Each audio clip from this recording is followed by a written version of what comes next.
Hi everyone. Yesterday I played in the Any Dreadful Friday event with Nadu. Um, I'm recording this after the fact because I didn't give myself enough time to do so beforehand, which is sort of a running theme, if you will. Um, that just means that my thoughts are just a little bit more educated now. Um, as far as the deck goes going into the event, I was more worried about Waterbending Scroll because I know Mono Blue is fairly popular and that card is really hard to beat because the deck is not especially fast. You can't really apply that much pressure, um, and it's easy to just get drowned in the card advantage. So in order to fix that, I had four answers in the sideboard that worked out, that are good answers to that card, um, and some additional cards to help with the blue matchups like Mirrex and Glen Elendra Guardian. Um, and I mean, you'll see, I played five matches and three of them were against mono blue, so that ended up being very relevant. Uh, I keep saying throughout this video that I think the matchup is very bad. Um, I do think it's bad if I don't have like these sideboard options because again, scroll is so hard to beat. But at this point, I think I have to kind of accept that the matchup is actually just fine to good, um, which really surprises me. But I keep winning it, so I guess it can't be that bad. And the sideboard options are really helpful and really useful, so highly recommend those. Um, I also, something else I said in this video that I think is not true, I said Court of Calling is not very good against the blue deck. I think it's bad against blue-white because Supreme Verdict makes it so that it's really hard to build up a large enough board to be able to chord for a reasonable amount without just like super overpaying. But if you're against blue, just mono blue, they're not really removing creatures from the board very often, so the chord is a lot more useful there. Um, Speaking of Supreme Verdict, though, I do think Blue White Control is a bit of a tough matchup because Supreme Verdict is so hard to beat, being uncounterable. And then eventually they just have more card advantage. I tried adding one Dig Through Time to see if that could be a good play to try to keep up with the control decks and also Mirrex's and the board. I never drew the Dig Through Time. I don't know if it's good. There are a lot of creatures in here, so it's kind of iffy. But Mirrex, I love this card. I think it's so good. I do kind of think that the blue-white deck should be playing stuff like Pithing Needle, um, both to beat the mono-blue decks, the Waterbending Scroll, and also to deal with Mirrex, because I think this is a really good tool against blue-white, and I think it's worthwhile to have an answer to it, even if it's not a great answer, because the rest of the matchup is probably good enough. In order to beat blue white, it's possible that Bant Nadu may be better because you get to play Invasion of Gobakhan, which can take out a Supreme Verdict from their hand, make it cost 6. If you flip it, it can give Indestructible to protect against the verdict. That's really big. And even just like looking at their hands so you know what counters they have can be really nice because it can let you know when you're going to be able to resolve a spell, because they don't always have the mana leak. They often have the mana leak, but they don't always have it. And so knowing what you have to play around and not making it a lot harder for them to bluff certain counter spells is nice. It's at least nice for me. I appreciate the information. Maybe if you're better, you can try to suss out what they have without getting that directly. But it does have a non-zero amount of value to it. You can also play, if you're playing white, like Spell Queller can actually hit Supreme Verdict. You could try to do something with like Luminarch Aspirant. I was thinking about like Luminarch Aspirant plus the Guardian, and then you can just start countering any non-creature spell they cast. Of course, it doesn't actually work against Supreme Verdict, but works well against anything else. Other than that, I mean, it's a Nadu deck. The deck is very strong. The card is very strong. I don't know what we're going to do about this. If Hex Parasite was legal this season, this deck would be so much better even, and it's still pretty good, I think. So I don't know what we're going to do about this card, but I'm going to keep playing it until something happens. There's a couple other decks that I want to try this season that I just want to mention. I want to try like some of the Yorian decks, like blue black or blue white. I think might be fun. Um, and then I'll try Bant as well and see if Gobakan can help out the control matchup enough. Um, but other than that, yeah, deck is I think it's quite good. I do also think it's fairly fun. It's a pretty fun deck to play. There's a lot of decisions, a lot of options that you have, so it's a good time. And thank you for being here and enjoy the video. All right, we're here for round one with Nadu. This hand looks solid. Good mana, good lands, something to do. Island. So I think mono blue is kind of a tough matchup because we don't have great answers to like waterbending scroll. Yeah, I think it's probably mono blue. I mean, I have the charm in hand, so fortunately, if they play it, which they do, I have an answer. But it still means that like I'm gonna end up down a card because of it. So now which creature do I want to cast? I think it's Malcolm. I guess I pass and I do it on their turn, because if they counter Malcolm, I just untap and kill the scroll, and then they don't get a card out of it. And that's probably better. And Malcolm is better if it resolves, because I'm not really going to be pressuring them right now. Matchup gets better post board. Again, this is why the pithing needles are in. Very, very important for this matchup. Okay, they didn't kill it, or they didn't counter it. So I'm just going to go ahead and attack. They may have like a lock whale or something, or they may just let it hit and try to activate the scroll.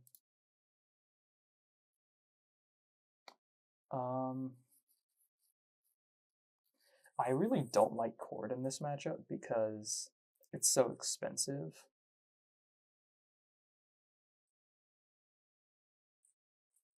But it also represents a card that like actually does something, which not all of my cards actually do. I think I'm going to pitch a Cord. And I'm going to play a land, and I'm going to say go and assume that they're going to activate the scroll, and I'm going to get to charm it.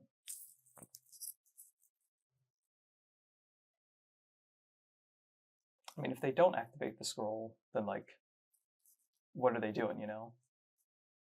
Like, there's no other flash threat they could reasonably be scared of. Okay. So they get the card. It's a little sad, but I need to get that off the table.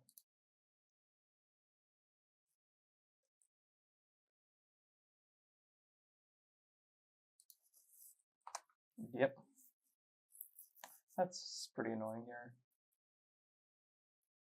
Like, my hand is not... I mean, the problem is they just have more cards than me, and it's going to be so hard for me to ever actually force something through that I don't really know how I'm going to get through this.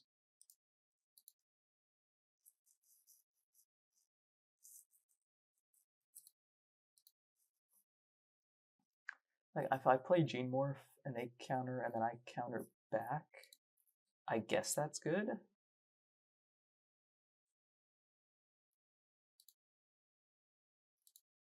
Or I guess that's fine enough.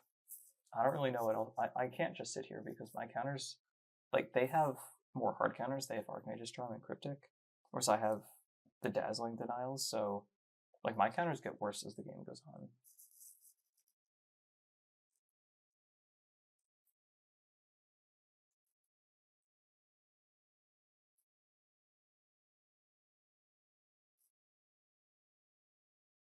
Okay, they're gonna go for the counter.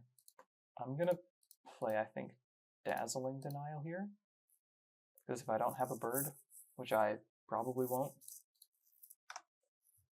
then the mana leak is just better. If they have like, okay. Kind of brutal. Waterbending Scroll would be pretty brutal. There's a lot of cards in their deck that are really good in game one. That I kind of just have to hope to dodge or otherwise put enough pressure on them that it doesn't really, that they can't take advantage of them. Okay, that's good. A little awkward that if I play it, I have to play the land first, because I have to hold up the mana leak for protecting it.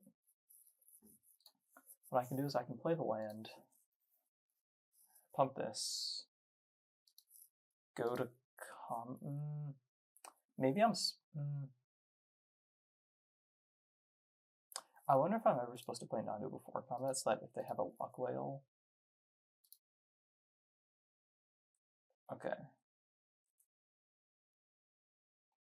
So I'm pretty sure if they had shackles, they would have played it last turn, right?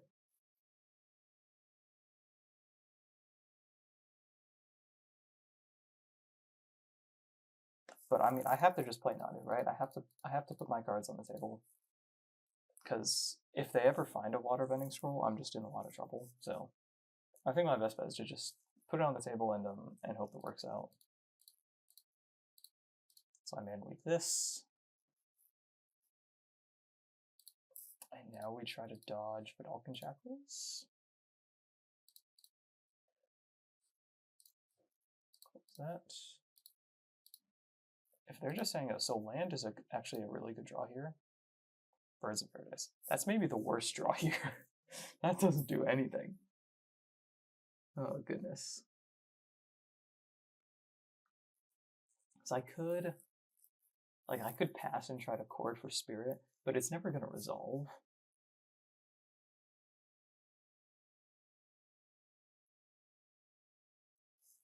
So the other question is, do I want to sacrifice this grove?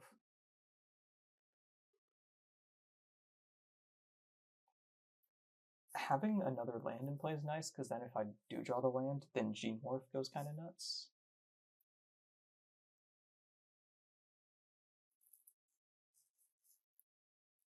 I'm also a little... I am a little bit worried about Stoic Sphinx here. Because if I attack and they play Sphinx and they block the G-Morph, that is pretty terrible.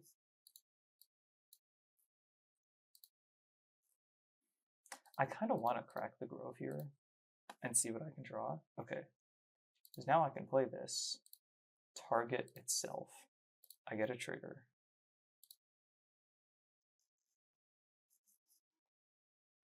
Now I think I just attack, because it's good enough for me if I can get in. And if they do literally nothing, I mean, I play the Birds of Paradise, right? They don't have sweepers. I think they just, if their hand just all lands, if their hand is all lands, I can win. Yeah, I think their hand is just terrible, actually.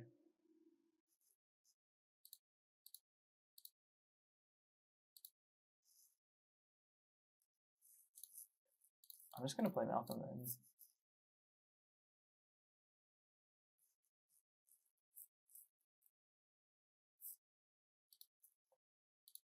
If I draw land, awesome. Turn this Birds of Paradise into a 6/6. Get another card.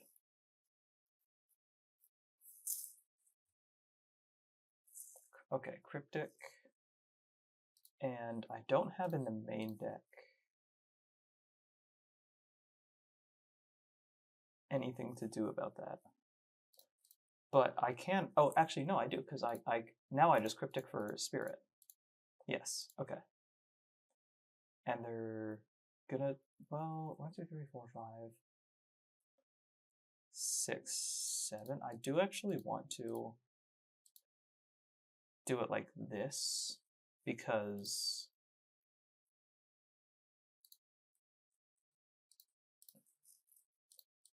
now I can hit Mana Leak and just win the game. Target you. So now I just need 2 lands, and then I counter the Mana Leak, and... Okay, I do actually need to hit the lands. Okay. So that targets Malcolm, which hits another land. Okay, so this, I win the game. I yield to this, and now I mana leak that. And then the birds and the Malcolm are both 6, and that's 12. All right. Well, getting game 1 feels really good because I'm pretty sure game 1 is terrible. Like a waterbending skull that sticks is so hard to beat, and I'm pretty sure this game, like, they just drew all lands, so that's fortunate. This board we get the Guardians, the Changeling, the 3 Inactivators, and the Mirexes. I don't like Unable to Scream, of course. Scavenging Ooze, I think, is just not really helpful. Larcenist is good because it can hit the artifacts, and it's difficult. Like, they don't have a lot of removal. I'm not sure if I want Segovia. It might just be, like, the weakest card in my deck. But, like, I really don't like Cord, generally speaking. Because it's so hard to have it, like, resolve and do something.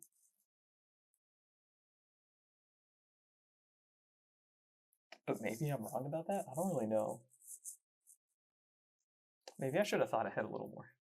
Maybe I do cut a land. Like, 26 is probably too many. And I really don't need to worry about, like, I mean, I don't need to worry about price of progress. So I might, like, cut an island.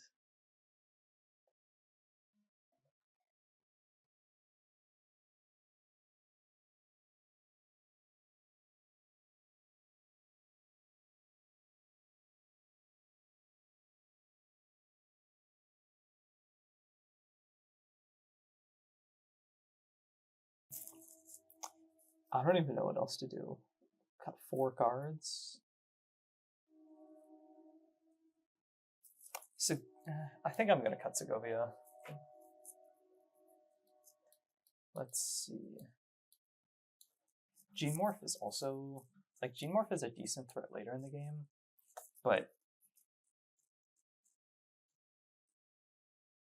it's not super high impact, and then maybe I'll just cut 1 board. I don't know, this is very much like vibes sideboarding, which is how I do it, but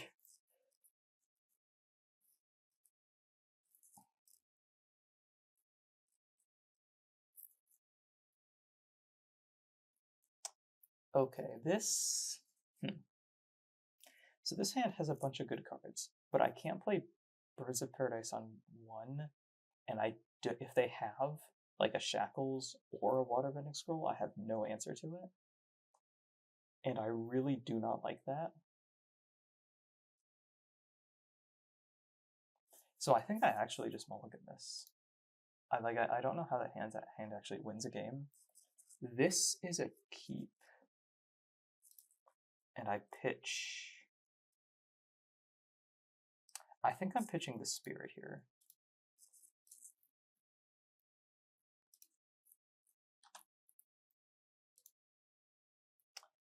Now, I could play Forest and play Birds of Paradise, but that would mean that I can't hold up Mana Leak next turn if they have Piracy Charm. But I think the upside is worth it, so I'm going to go for it. Because now if they play a Waterbending Scroll, I can, like, cast a Nadu, which is pretty good. If they play nothing, then... Actually, I just play the Mirrex here, and I play another Birds of Paradise, and I still hold up Mana Leak. And I get the Mirrex in play. That seems good.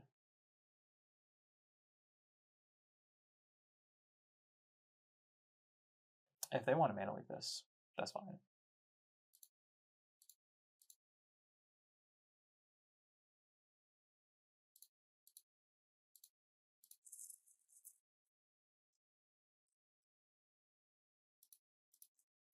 And if they want to play the do-nothing game, that is very fine, because this is where Mirrex, like, actually shines.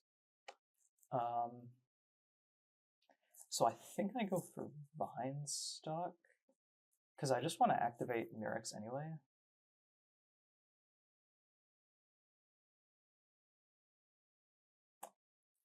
I do kind of worry if they have Archmage's Charm. I'm going to play the other Mirrex. Like, if they try to steal my Birds of Paradise, but if they're just on the do-nothing plan, you know, it works for me.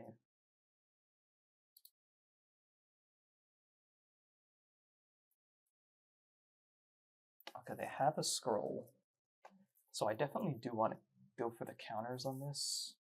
I think I start with Mana Leak, and then they leak back, and then I play Dazzling Denial. Oh, they gainsay. Okay, sure.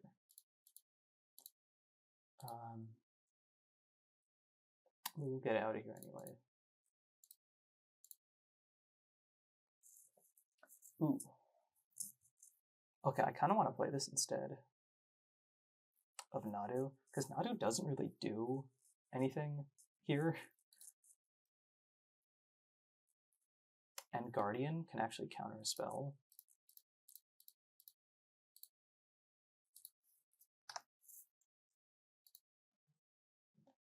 Also getting close to the realm of Vinestock attacks. If they don't have another land, I think that's very good for me. Now I have the question of, do I attack with the Guardian?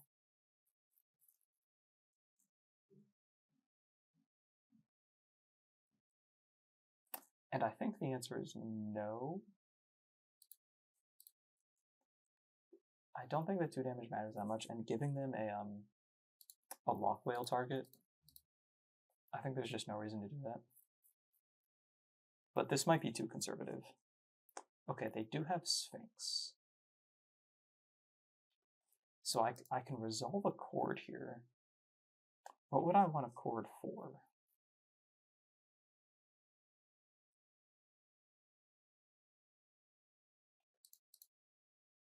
Like, I could let this resolve and then chord for a Larcenist and just lock it down.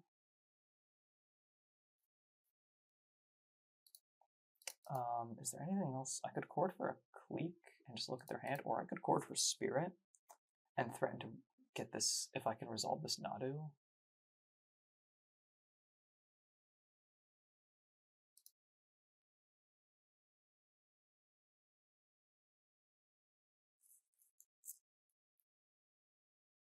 I think I'm going to chord for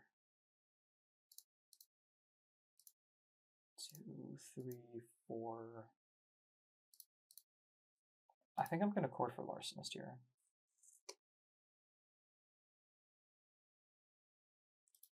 There it is. I'm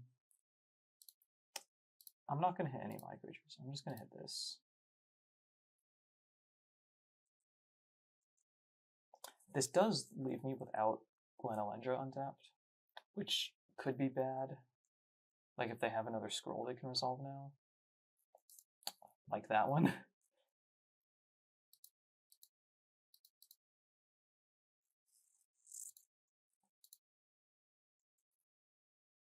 Oh, well, found the answer. So now I definitely want to attack, because if they Lock Whale, I get to blow up the scroll, and that's really big.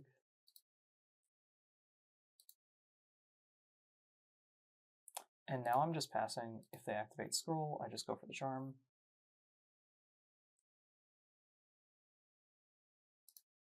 So green, green, green. Load up.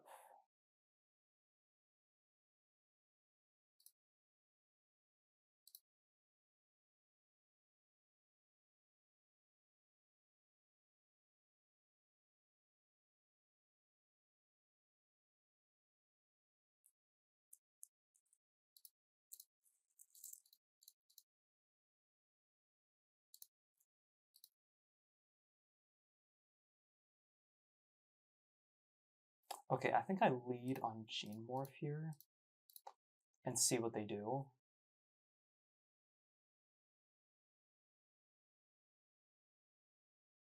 out of there, sure. Now, I think I'm just going to attack with the Larcenist, because if they have Lock Whale for this, I don't care, because they'd have to sack the Sphinx to pay for it. And now I can Mirex on the end step. I guess if they cast Whale, yeah, I don't want to lose the Guardian, because I want to have it available if I need it. 1, 2, 3. Activate Mirex. Like, the card I'm most scared of here is Vidalcan Shackles, so that's the only one I'm really interested in playing around. Dig is pretty good.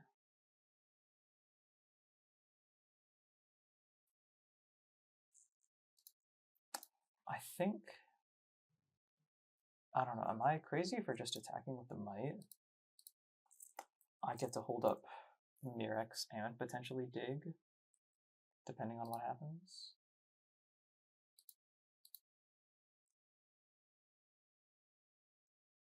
Like I'm trying to just play faster, because, I mean, anytime I record, I always play slower. So I don't even feel like I've been playing that slowly. I'm already down 7 minutes. If I lose this game, like, it's going to be hard to come back. So I'm trying to do the best I can. Land is good. We go to combat. Hit for 2.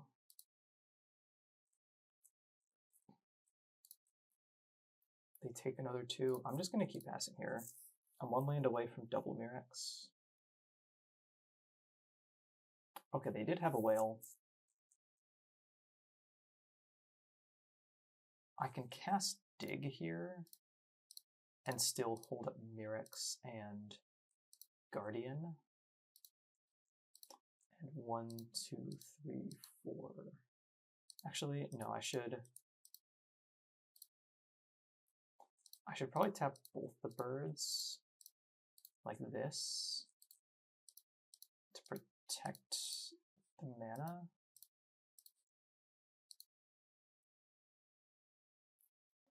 Cast this, I get Dazzling Denial and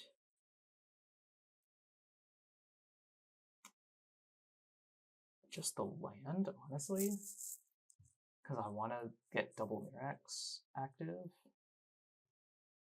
Though Malcolm is not bad either.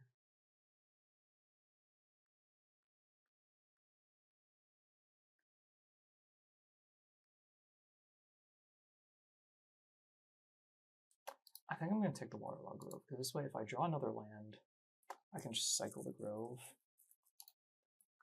I think I'm letting the Whale resolve, because I don't really care.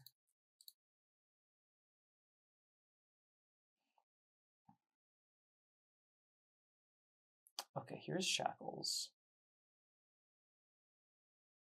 I'm just going to activate Guardian on this, right? This is the card I need to counter.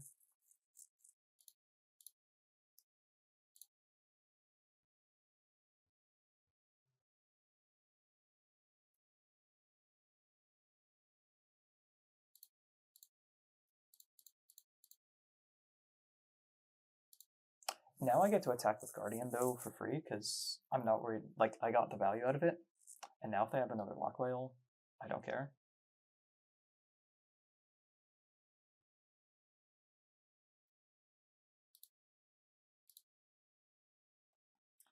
And indeed, let's see, 1, 2, 3, 4, 5, animate Vinestock, attack, I still have Dazzling Denial up.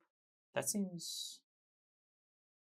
Oh, well, they have a Lock Whale to block, so if they just block the Vinestock, I'm just going to go with the attack with the Flyers. Maybe even just the Guardian.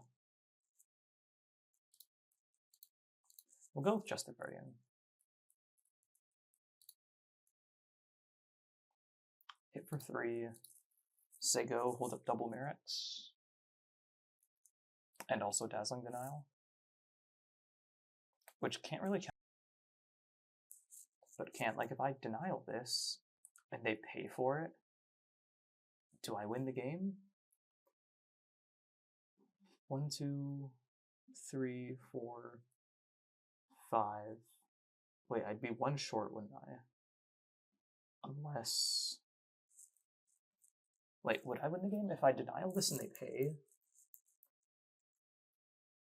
I animate Vinestock, I swing, they block Vinestock and Guardian, they take 3, 4, 5, 6, 7, I count 8, okay. So I'm gonna go for this.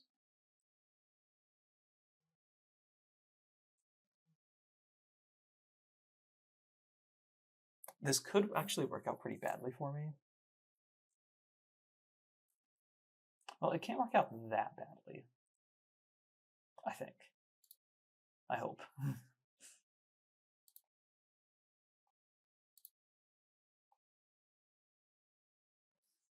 Because if they have nothing, they're dead. If they have like the Piracy Charm, they have to sacrifice the Sphinx to use it. Okay, I drew a Cleek. Am I going for... I think I'm going for the win, right?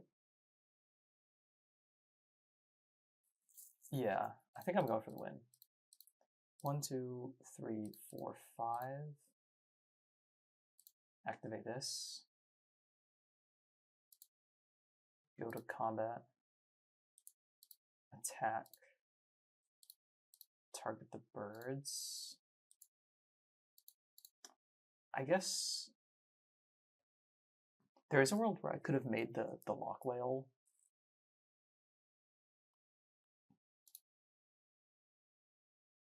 But they have nothing, and I win the match. Okay, awesome.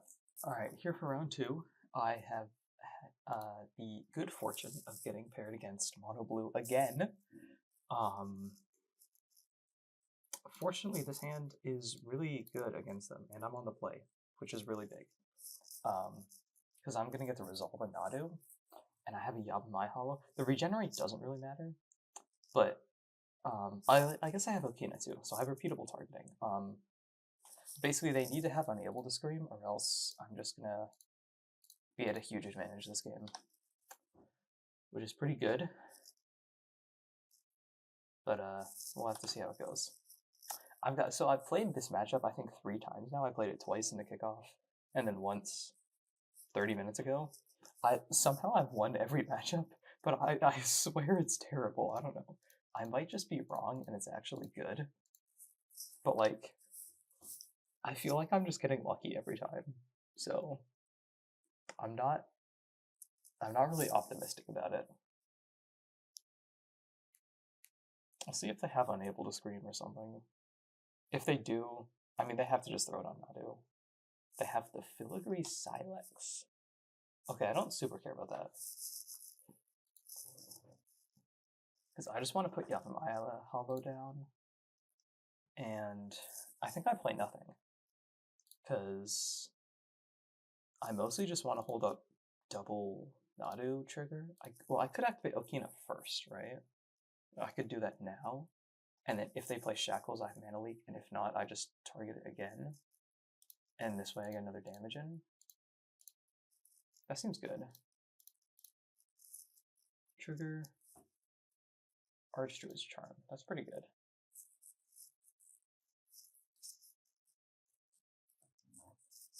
I do want to hit a land here at some point. But this is like close to the best start I could ask for. So I feel good about this.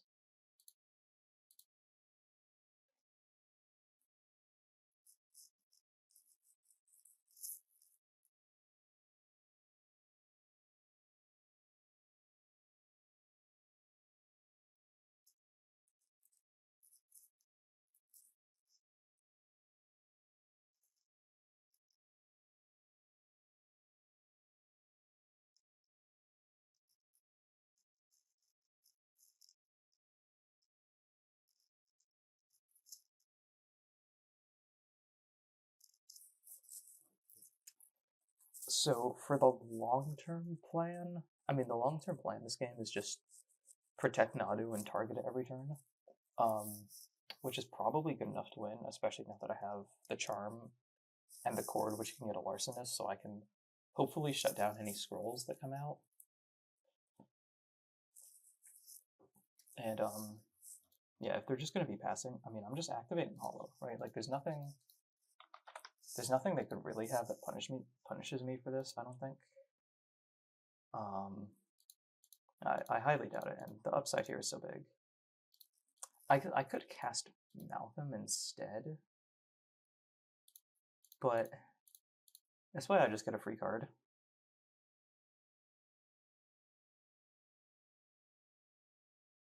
And again, I want to hit land drops, which is making this better. Okay, they're going to blow up the Birds of Paradise. I hit another Birds of Paradise. Okay, I do really want to draw land here. Okay, there we go. That's good.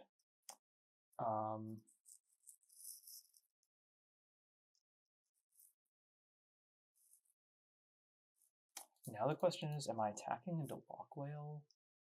And I think the answer is yes. If they Lock Whale, I get a trigger, and then I just Mana Leak it. And I do want to apply pressure. Am I activating Okina now?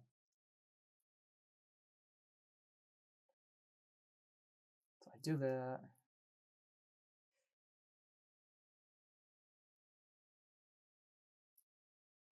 I mean, I'm just going to do it anyway, right? So I might as well do it now. Yeah, I'm just going to do it now.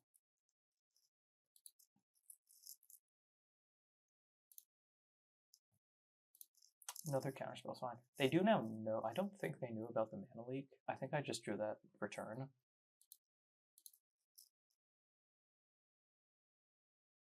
Yeah, they didn't even play anything? Okay, that's very good for me.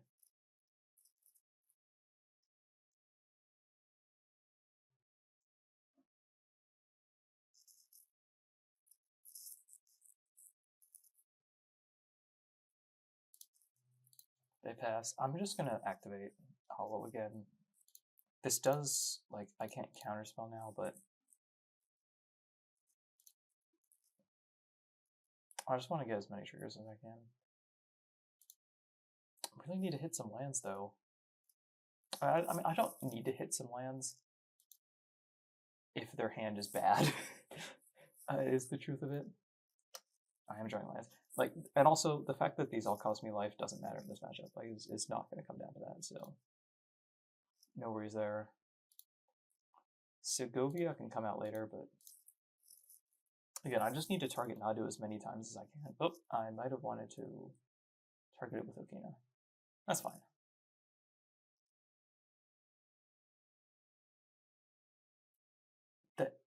The end of combat Lock Whale? Is that what this is? Huh. Okay, I hit a land. Why do they do this end of combat? What? I do just counter this, right?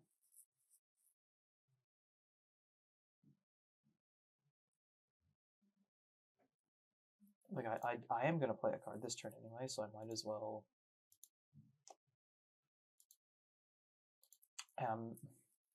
Like, Mana Leak is better here, but they know about Dazzling Denial, so I'm going to go for this one.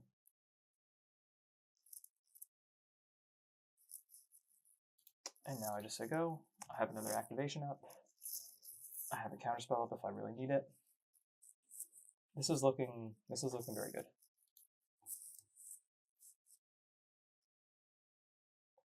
I'm starting to think Segovia just shouldn't be in the deck at all. I don't know. I feel like most of the time when I draw it, it seems pretty bad. But what do I know? Okay, so I do just Mana Leak this. Because or actually, are they dead? 3, 4, 5. Well, what I can do, I just let this resolve, and then I Malcolm, and then I flip Segovia, and Archer's turn. That's way better, actually. Because this is more consistent. Like, I can't lose the game from here doing this. Because now...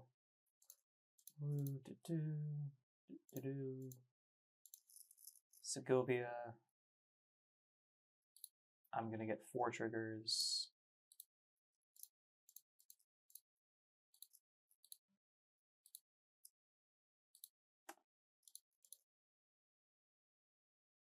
gonna charm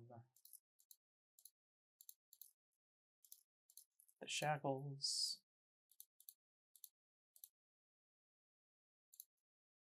Go to my end step. Target 4 creatures.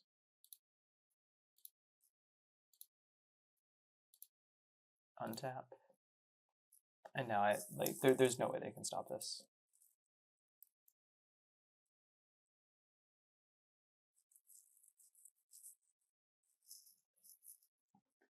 Another shackles. I mean, I might as well just mana like this, right? Like there's no reason not to.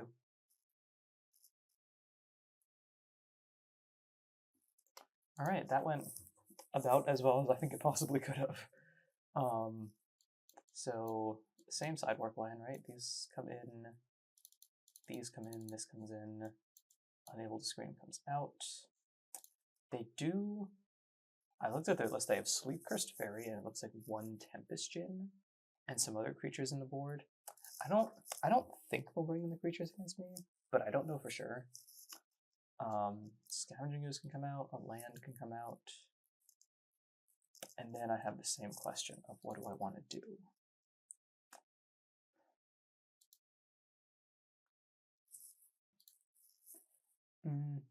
They might bring in like Stoic Sphinx against me. It might be kind of good. I'm really torn on how I feel about Segovia. Like, if I can flip it, it's great. If I can't, well, if I can flip it with a Nadu, even without a Nadu in play, flipping it is actually pretty good. But it's sorcery speed, it's a low impact. I think I have to cut it.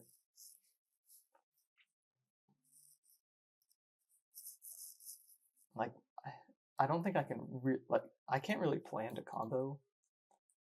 I more so just have to be like the weird tempo deck, keeping the spirit in, because like if you get spirit in Nadu, you just win the game on the spot. So it's worth it for that reason. We can cut like 1 chord, 1 imago.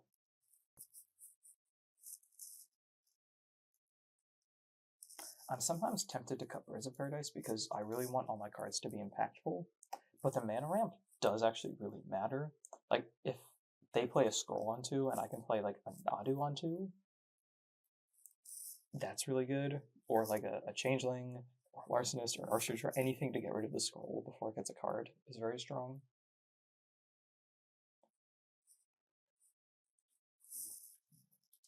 I might be cutting 2.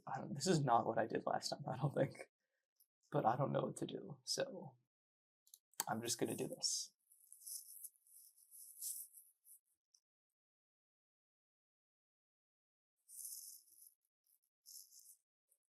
This hand is good, because I have a bunch of artifact removal, which is the most important thing I can have, and also Merrick's, which I think is a good card.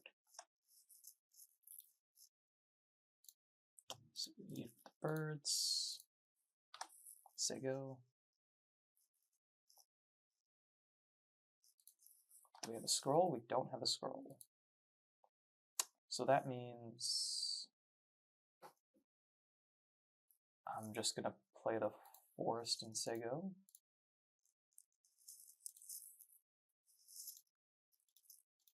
And then next turn I play Merrick's.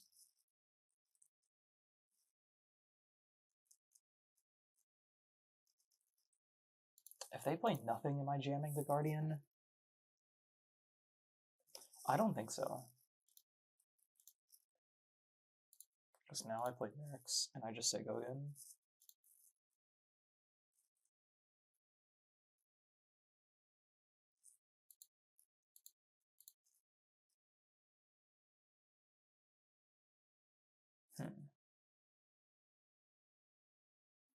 So if they had Scroll, they would have played it on 2, right? Like there's no way they try to hold it up and wait. Because I don't have that much removal.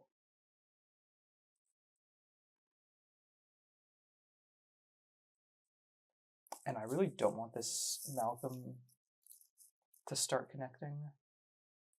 So I think I am just playing the Guardian in response here. to try to resolve it.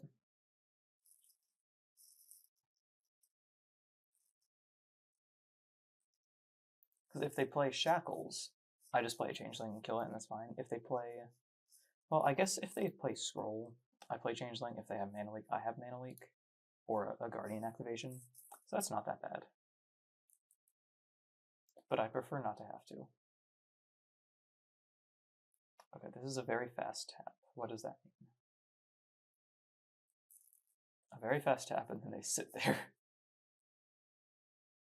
Okay, they do have a Scroll.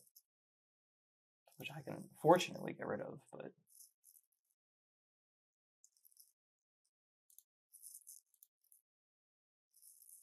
Yavimaya Hollow. Not super relevant here. I think I'm playing the Grove. I have to kill the Scroll. And if I do it with a Larcenist, well...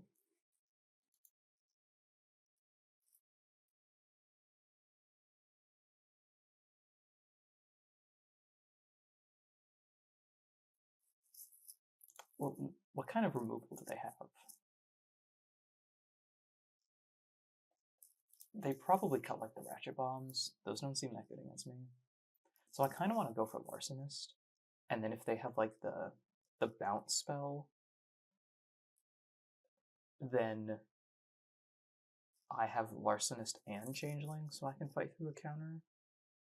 And getting Larcenist in play is good because it's another blocker for Malcolm, and then I can start attacking with the Guardian. Yeah, that seems like the right play. So 1, 2, 3, play Larcenist.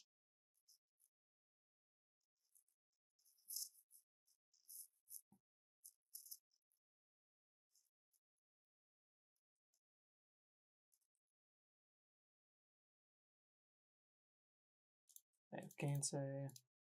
I have... Actually, oh, I should have used Guardian, probably, right? Because that was face up. I forgot that that card had text, I'm gonna be honest. That might be a mistake.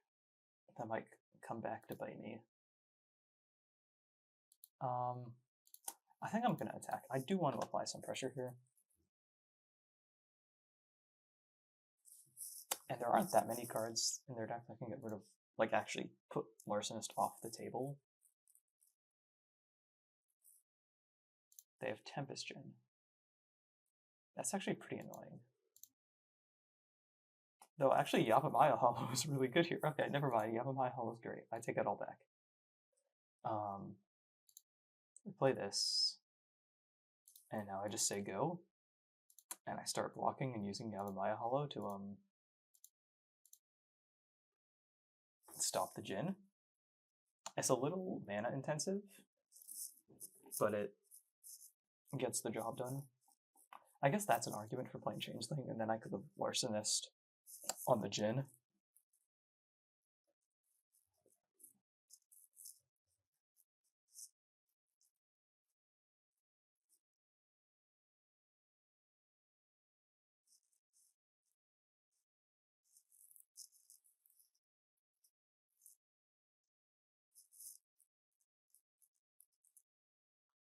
Unable to scream on the Guardian.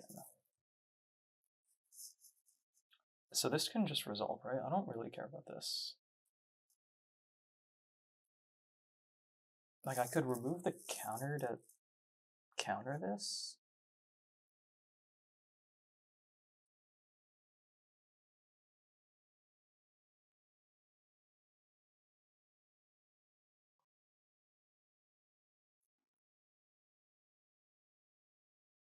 That is actually, I probably want to do that, right? I do want to keep the creature around, because then I can actually pressure them with it. Yeah, I think I'm doing that. 1, 2, target that, remove this counter. There's gotta be, I mean, you could use like Luminarch Aspirant to just make this like infinitely counter spells, which could actually be really good against this kind of deck, right? Maybe I should rebuild Blue-White Tempo, Clamidomonas, as it's apparently been dubbed, which I fully support.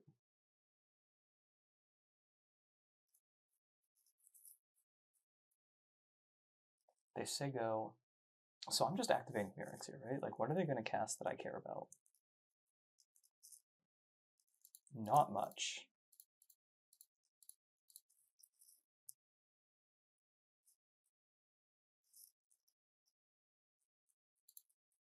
Okay, they're going to cast nothing. Sick. Another Mirrex on the board. And I'm just saying go. I'm hoping that these Mirrexes... Oh, I have mismatched Mirrexes. What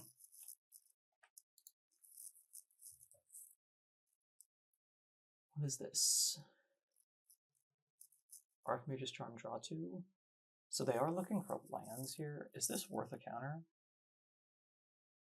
Actually, I could court here for Nadu. With the Yavimaya Hollow? That's actually kind of good, isn't it? And hold up Dazzling Denial. I think I'm doing that. 1, 2. Nope. Okay, so 1, 2, 3, and then I need to pay green, green, and 1, and I chord.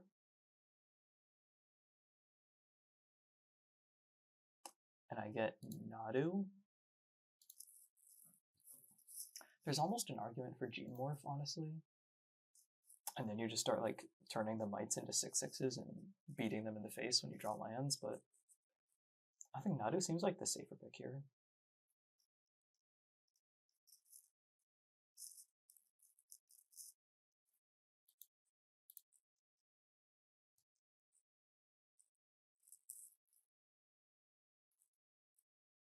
Just say go.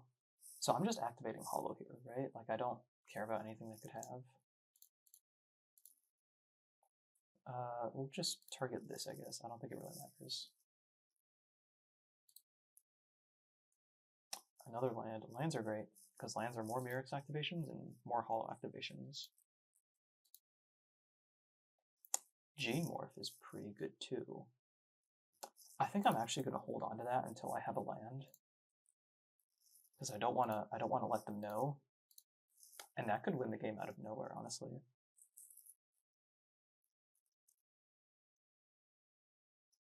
I guess in terms of cards I have to be worried about, I guess there's a world where they have like a couple cryptic commands in a row to tap all my creatures and they just attack and kill me.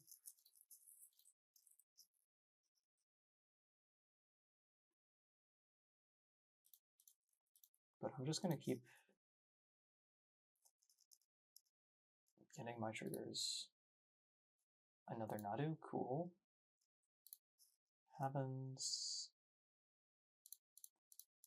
1, 2, 3. Make a mite.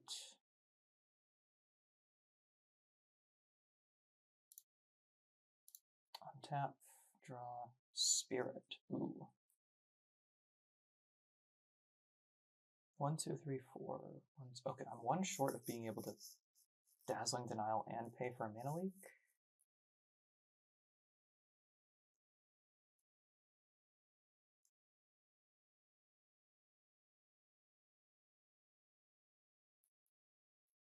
I think I'm going to cast Gene Morph here, though, because this might be able to draw a counter, because this is very scary. They don't know that I don't have a land. But if I do, like this can just crush them. Okay, it's a gainsay. Sure.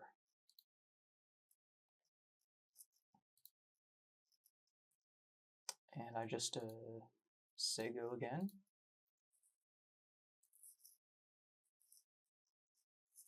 I kind of think they're thinking about, like, so this is 9 power. So if they have, like, double cryptic, they would be able to get me, which is something I do really need to think about.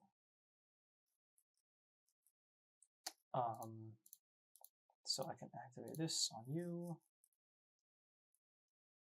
So they know I have a Nadu. I don't think they know about any of my other cards. Ooh, Chord. Chord is very good.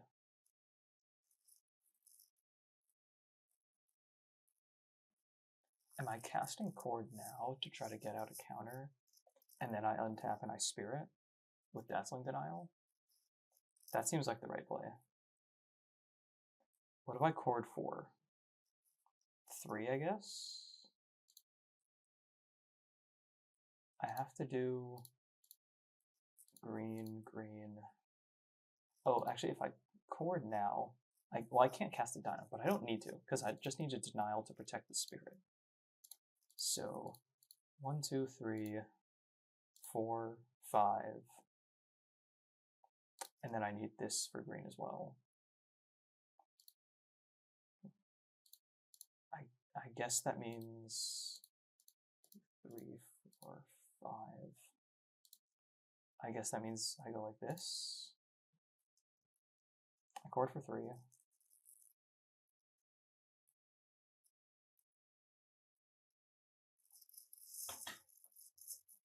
The fact I should have chorded for 4 actually, because if I chord for 4, then I threaten to get Spirit, and since I can't use Merrick's anyway, this sort of tells them that I already have the Spirit in hand.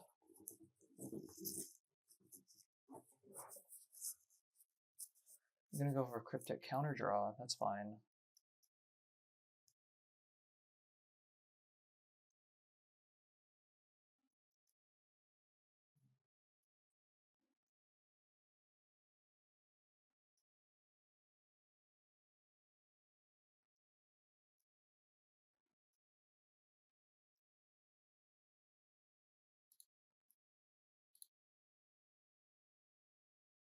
Pithing Needle, okay.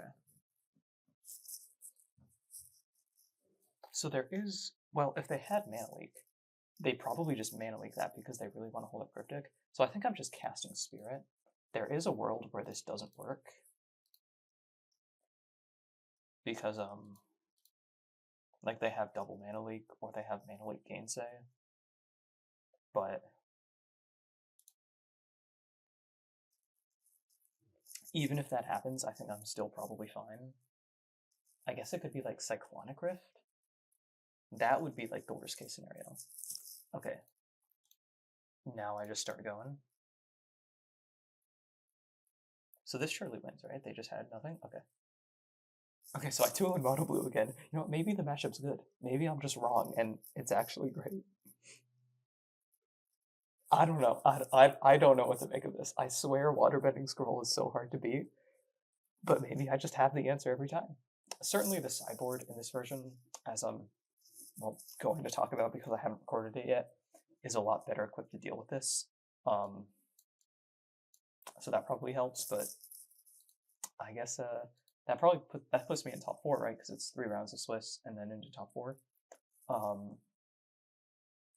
So we got one more round and then see if I can go all the way. All right, time for round 3 on the play. Very good. This hand is not very good. This hand doesn't do anything. So I think I mulligan this, right? I can do better than this. That is probably better. Like, I need to hit a land. If I do, the hand is great. If I don't, I have Malcolm to try to help me. But now what do I pitch? Chord is good. I don't actually know what they're playing. Chord would be good if I can combo. I think it's Charm. But we'll have to see how that one works out. Excuse me.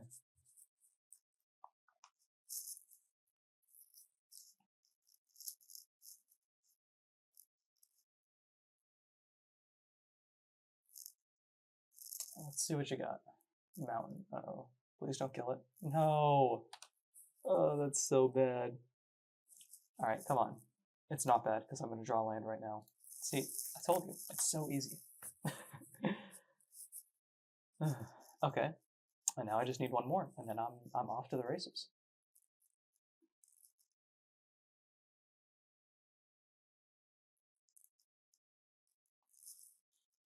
Red, white. Is this... What does that mean? I don't know. Draw. Go to combat. Do we have another burst lightning? They do? Oh, you gotta be kidding me. What is this? What is red white with? So is this just like a really weird humans draw? I mean, that's what Castle Ardenvale is, right? Nope. This. Oh, it's giants with stuff. What's with all the removal? Oh, I'd play Nadu. Nadu would be great against all this removal if I could cast it. Okay. All right, Nadu, get in there. It's all you.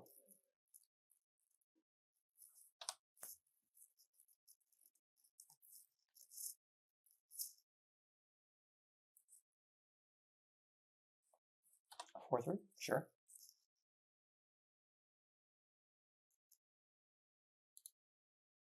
Draw to another land. Okay. So right now that means I'm at 5. If I get up to 7 and they don't kill Nadu, I win the game probably. So I think I just play Unable to Scream on this guy.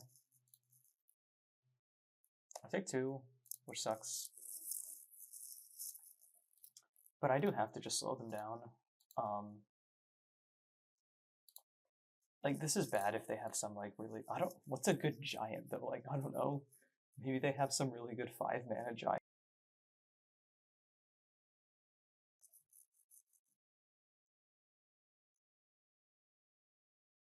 Okay, that's fine, I think.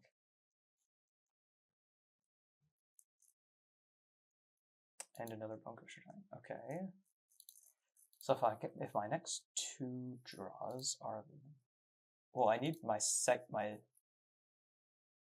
2 turns from now to be a land. Charm. So I could charm for the land. I can't charm for the spirit because I can't cast it. Or I could just charm and punch the Bone Crusher, which I think I want to do because I also get a trigger. I would take 3. Is this a +1/+1 counter? It is. Can this target itself? Yes. I kind of want to pass here then. And... Well, no, I really want my Nadu to survive, so I probably wouldn't block anyway. I could punch this instead. Or I could just pass and see what they do. I think I'm going to do that.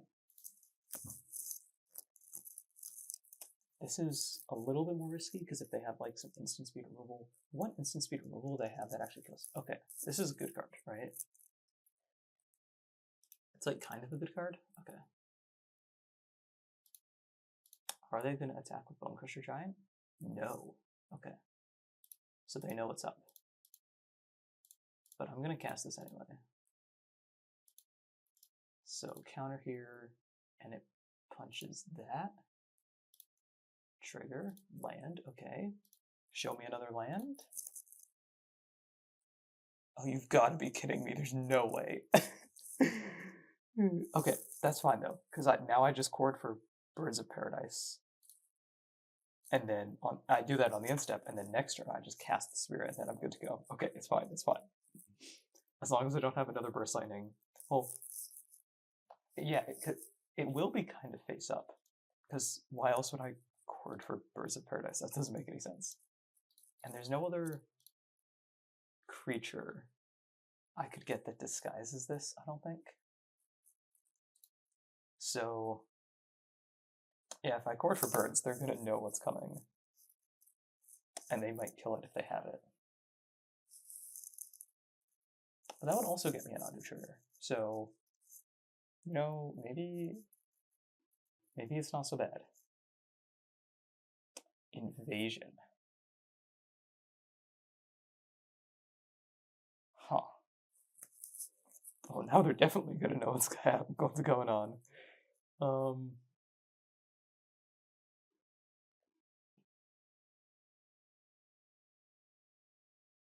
I mean, whichever card they take, I will have enough mana to cast it. So Like, I guess I could just give up on this plan and chord for 3 and get, like, Larcenist.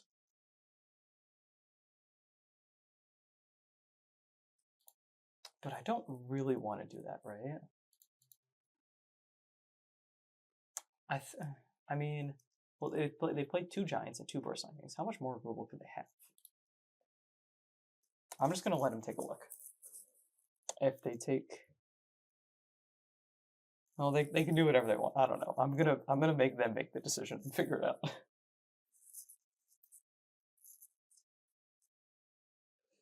Okay, they took chord.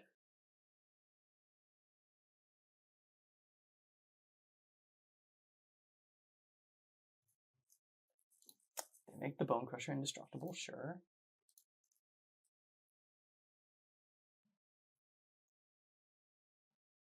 Okay, this really feels like they do have the Burst Lightning. Yeah, they totally have it, don't they? So even if I chord for 1, it's just gonna die.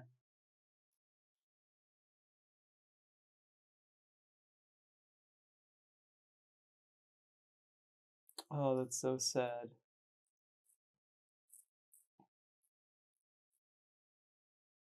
They like, this definitely means they have it, unless they're just trying to fake me out, but...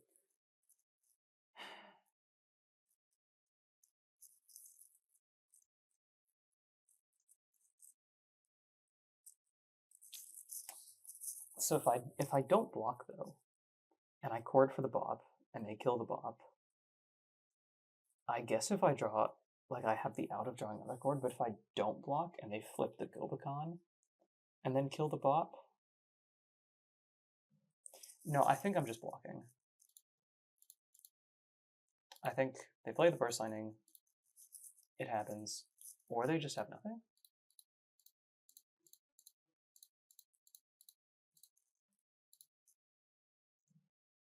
Do they actually just have nothing? They were trying to bluff me?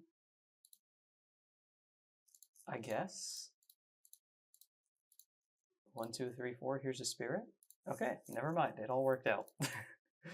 Okay, I guess it does actually work that they just had nothing and like they couldn't make any other play anyway, so maybe I was too pessimistic. This, we do this. Mana leak, awesome. Just gonna play another card, get some more triggers. More triggers. I'm not even gonna bother attacking. Next turn I'm just gonna chord for Gene Morph and that'll do it.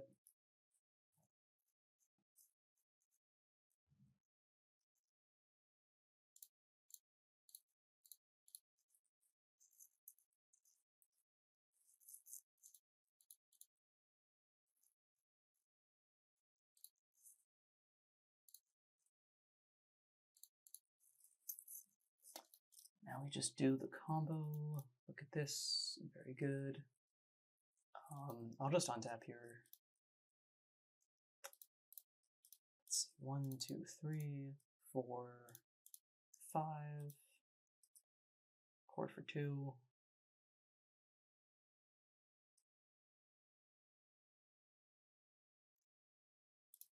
Get Gene Morph. I start going.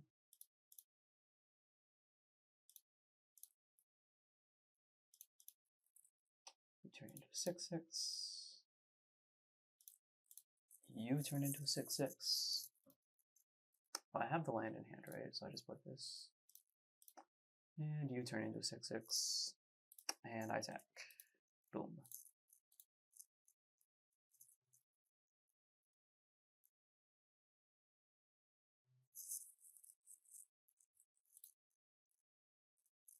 All right, let's see. So, game 2 versus Giants. What do I even do about this? Okay, so I guess Unable to Screen is probably good. And then, do I want, like, Storm? I mean, no, Stormbreak seems pretty bad, right? Because Like if they play the, what was it, Calamity Bearer, the 3/4 that doubles the giant damage, I guess I want to steal that, but I don't really want to give them a Storm Drake, you know?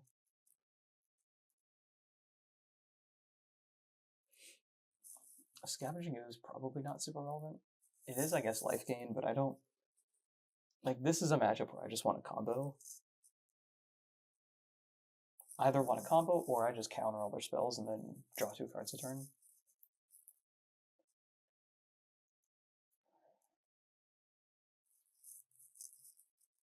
Like, this is probably a matchup where Segovia is fine. Cleek is probably not great, because any hate that they'd have would be in the form of, like, Pithing Needle or something, so... don't really care about that. I think I'm not gonna play Storm Drake. Though Imago doesn't like block at all, and I'm probably not trying to attack them, so maybe Storm Drake is better than that. And Nadu does line up well into it, so that'll be fine, probably. It's giant. What am I supposed to do? I didn't plan for this.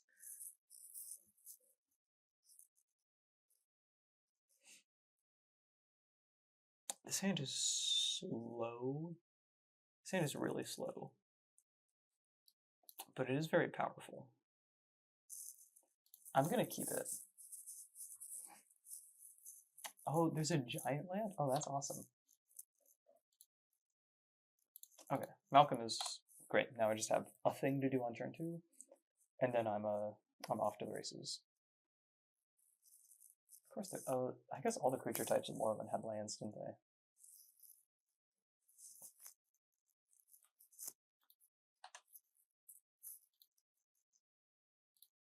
So now if they're holding up Bone Crusher Giant, they're not gonna get anything to throw it at. And they're just not gonna do anything until turn 3. Works for me. Go nuts. Here's Malcolm. I could play the Charm here to just kill the Bone Crusher Giant and then not have to get attacked by it, but I think I just want to play Nadu.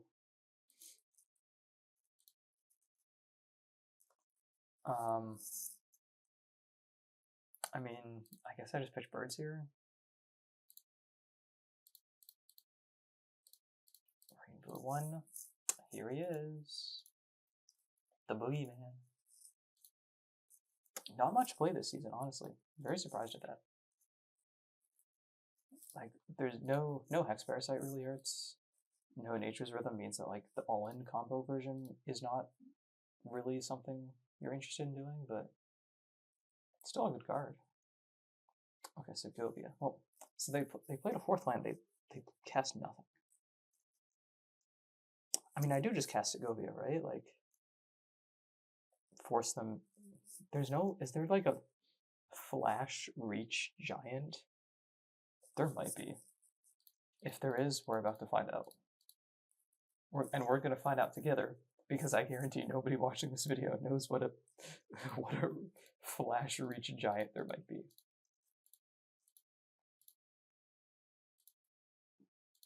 If they have nothing, what are they doing?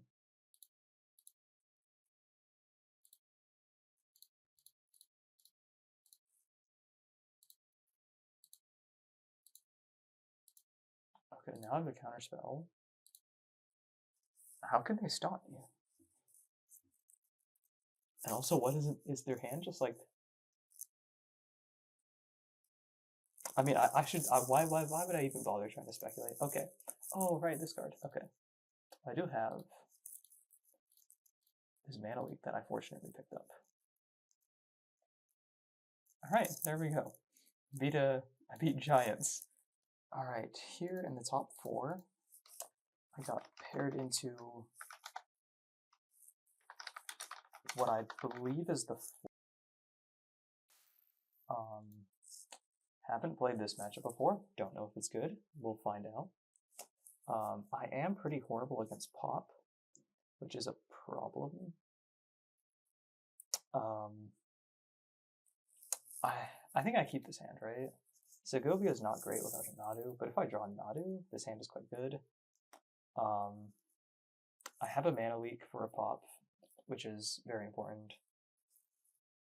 Segovia also makes 2 blockers, which is not the worst because they do have a lot of 1-toughness creatures, so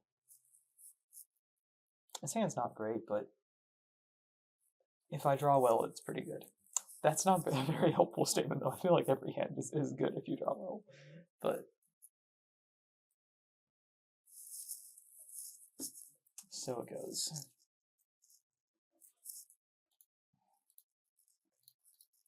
Lead on the birds. There we go.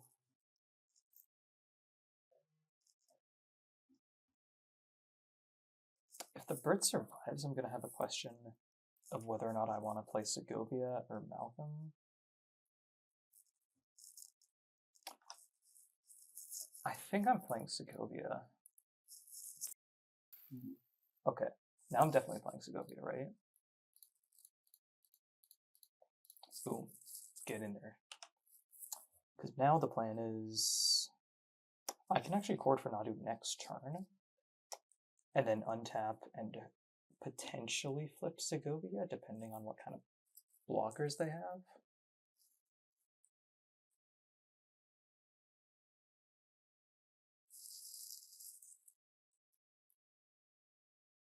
I have to see what they do.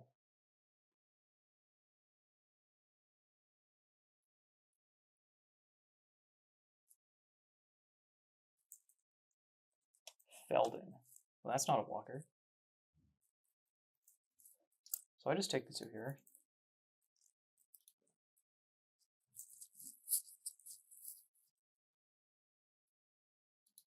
So I definitely just pass, right? And I go for chord on the end step. It's a pretty telegraphed chord. Well, it's not entirely telegraphed because there is a... Do they play Bomat Courier? I don't actually remember if they do. But there might not be much they can do about this anyway. So...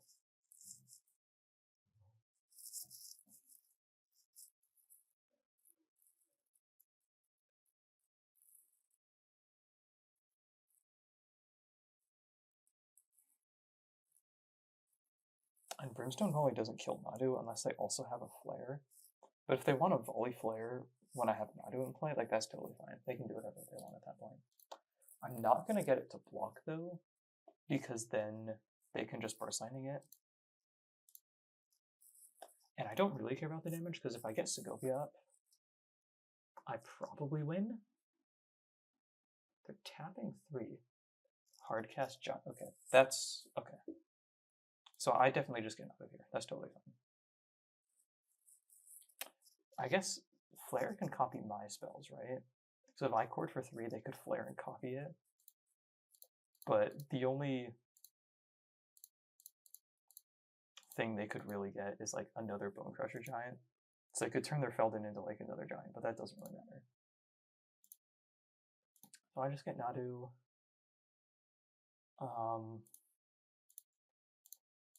I sacrifice a Kraken to the Bone Crusher Giant to flip Segovia.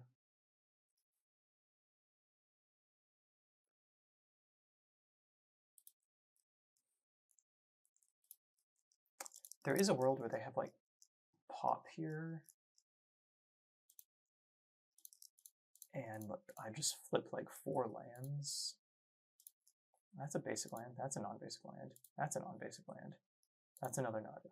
Okay, that was not very good because now the pop is. I could very easily die here.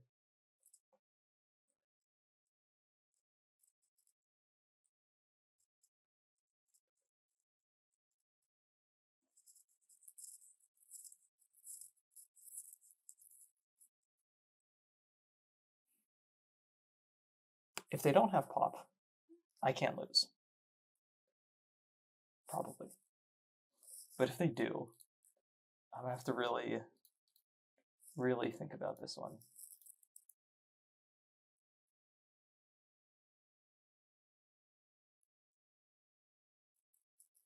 Do they want to attack? Probably not, right? They're going for it.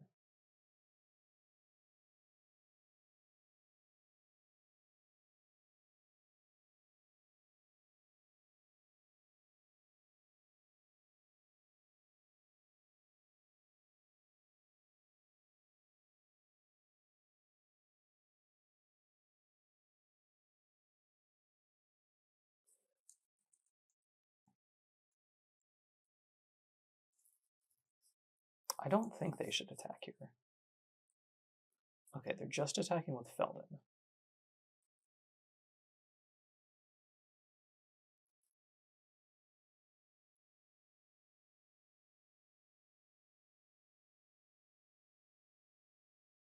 So if I block with Nadu, I mean, I definitely want to block, or I guess I just block with Birds of Paradise, right? Because if they were sitting on multiple flares and they wanted Felden around, they just wouldn't attack. So clearly, like, they want the damage, they want to look. But I just do this, and I use Yavimaya Hollow on it. Or I guess I can even tap itself for mana, because it's going to tap anyway. So I can just do this. I hit another non-basic land. Crap. This is getting worse by the second.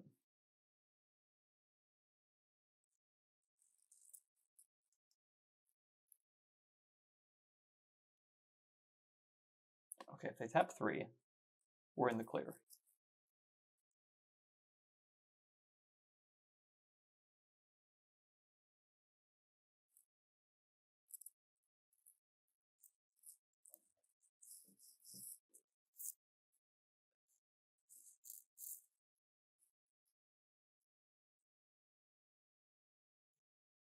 But I still need to find another counter. Ugh.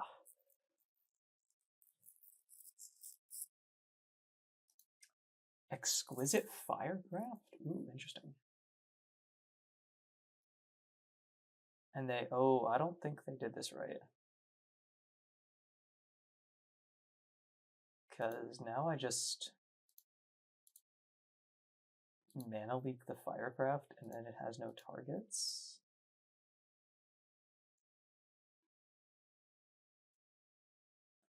Unless they just assumed I didn't have a counter.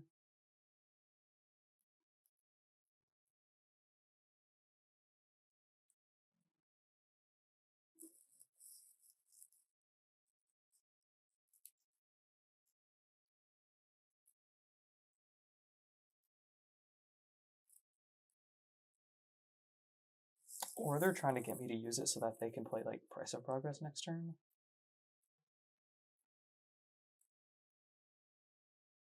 That might be the case, but they're doing what? This still isn't going to make this first one uncounterable. Because they're only going to have 1. Unless they have... But also, wait, don't they know that I have another Nadu? Okay, Spirit just wins here. That doesn't do anything.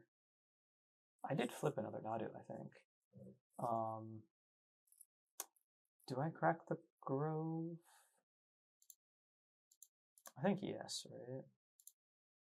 It doesn't really matter because Spirit just means that, like, I have infinite cards.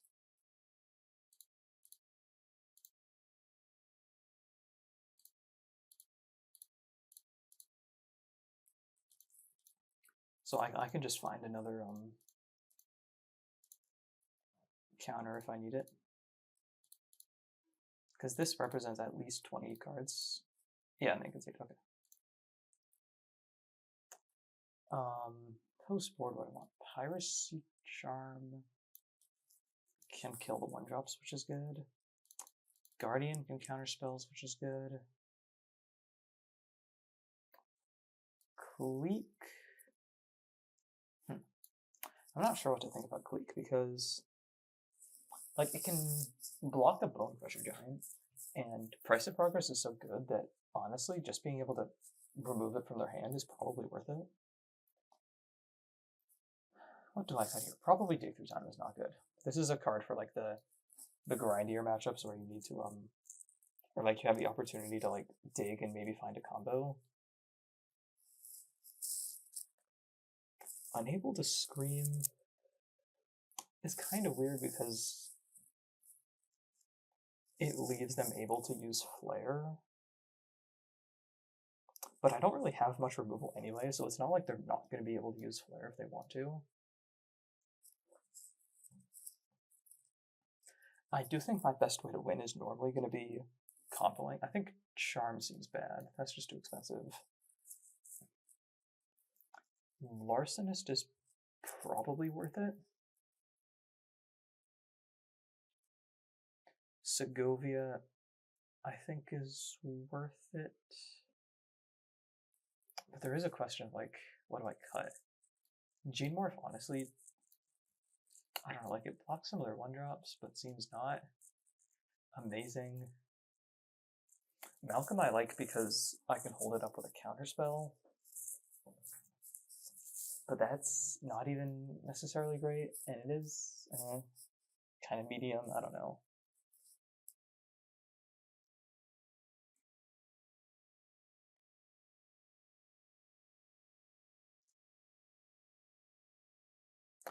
I really do think Segovia is worth it.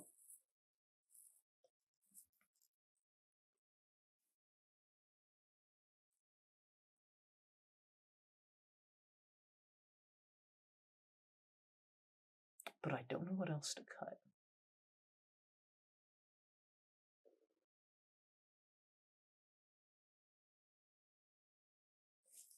Maybe I cut like 1 Piracy Charm. I don't know. I'm not confident in that though. Like if I don't want Piracy Charm here, where do I want it? I guess it's good against like goblins, but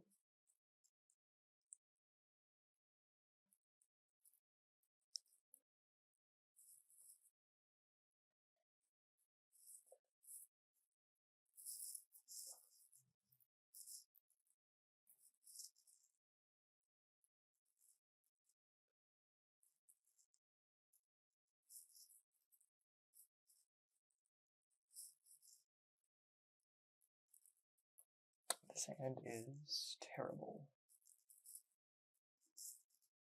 Well, that's okay. Go to 6. This hand is also terrible. Like if this hand draws Nadu, it's really good, but I can't. I can look for a Nadu, right? Nadu is so good in the matchup that I just looked for it and I didn't find it, which sucks. But here we are. I think it's something like this, which is kind of weird. Like keeping a chord against an aggro deck, and when I don't have a lot of creatures is a little awkward, but I think like the way that I win this game is I combo, and that's like my best way to win. Alright, well, this is not a good start for me.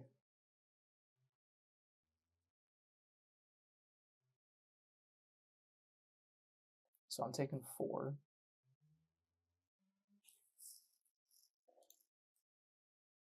Another counterspell, okay. Like, maybe I'm supposed to keep the land so that I have the chance to draw Nadu and it's easier for me to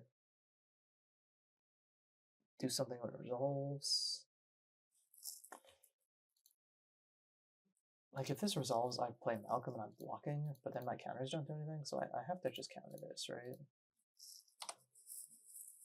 I mean, I don't think I can win this game anyway at this point, but if their hand is really bad, I guess. Well, I mean, it's not that I can't win this game. I'm just not a favorite, right? Like I should be more reasonable about my chances.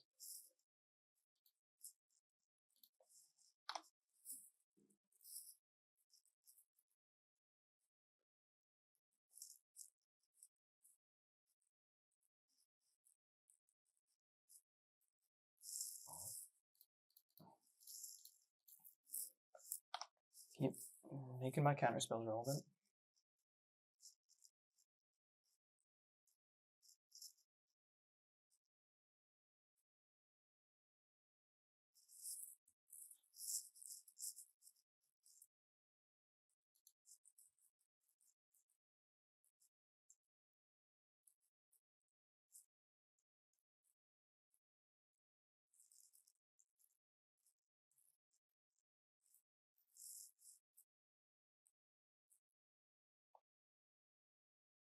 Stomp my face.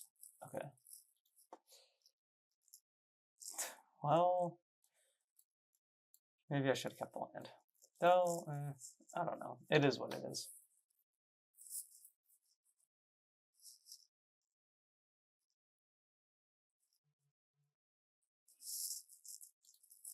Because now I have to play Malcolm to block.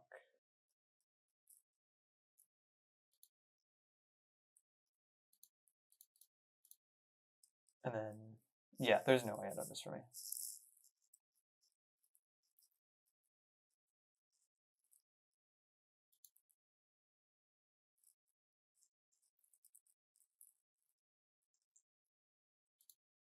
If I block the headliner, I take 3. I mean, I guess I just block this, right?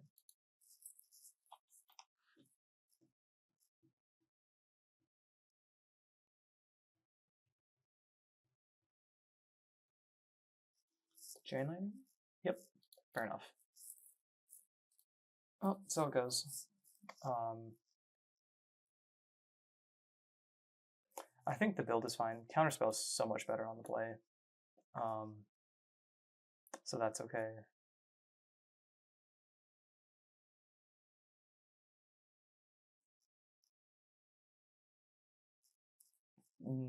Yeah, I'm just going to run back. I think the whole matchup is so much better on the play than on the draw.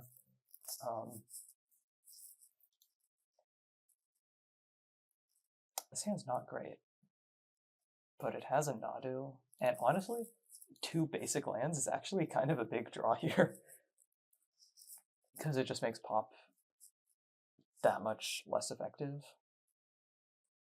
Of course I need to draw something, but Nadu just as a card is so good against them that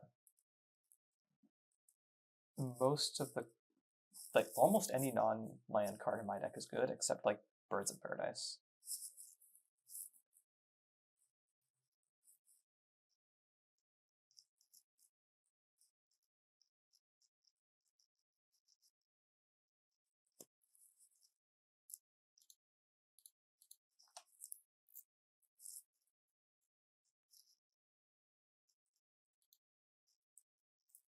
Okay. I think I am just gonna hit that. Oh, come on. Not like this. I think it's correct to just hit this and slow them down.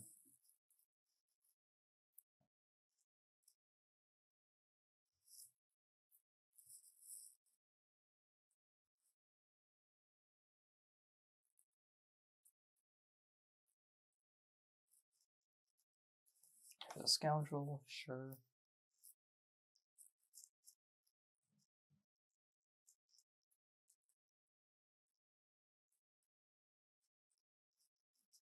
They put the roll on the headliner. That makes sense. I put 18. Okay, that's probably fine.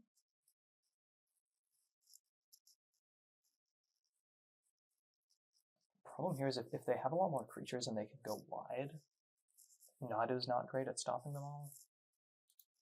But if they're sitting on mostly burn, and especially like, yeah, if they want to which one do I kill? Does it really matter? That's a 1/3. Well,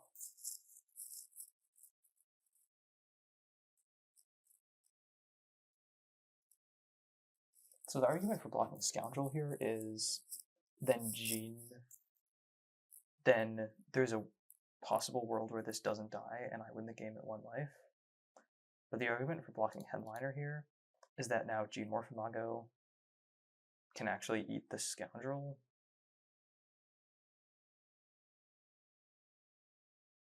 So I'm going to block here.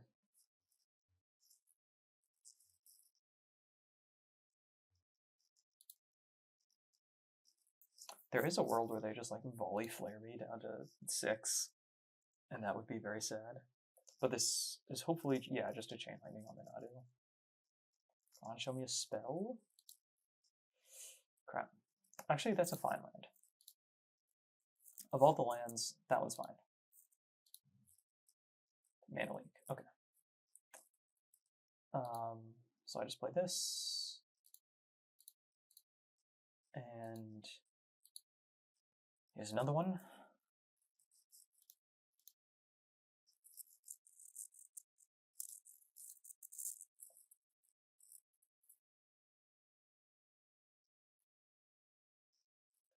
This land is sort of paradoxically good against mono red because you can sacrifice it so that the pop is less good.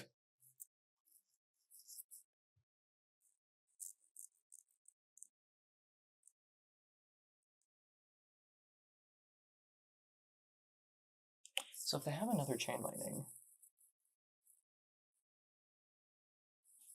I think I'm fine just blocking this, right? They play Chain Lightning. Like, the Scoundrel dies, so they can't use it to flare. They're down a Chain Lightning, and I get a card off the Nadu, and that seems fine to me. If it wasn't a Chain Lightning, if it was like a volley or something that they wanted to point at this, then that would be even better, because I can just mana leak it, but... Okay, I hit another land, which is not good, but so be it.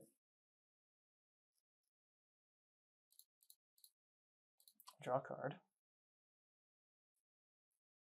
It's a Birds of Paradise.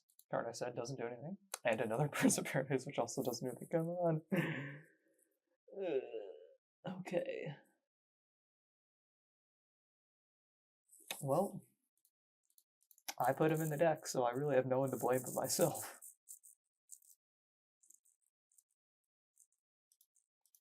I wonder if I'm ever supposed to not block with Nadu there.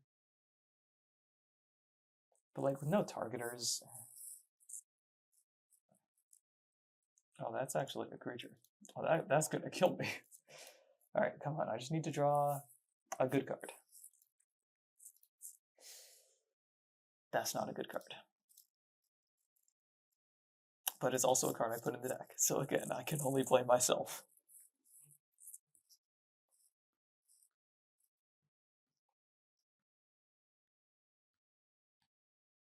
Like, maybe I wasn't supposed to block with Nadu, and I'm supposed to start, like, trading damage here and trying to race them. I don't know. And then I also leave myself that, well, if I draw Cord, I think I'm kind of fine anyway. I guess I don't have a great Cord target.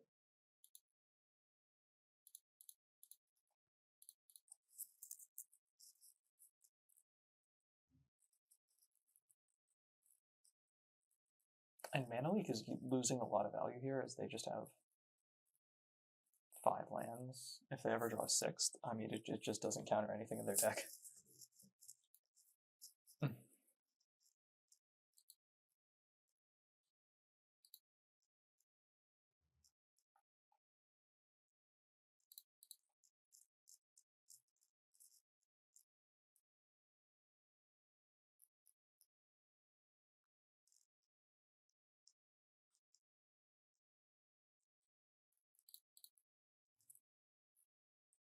So what am I drawing to here?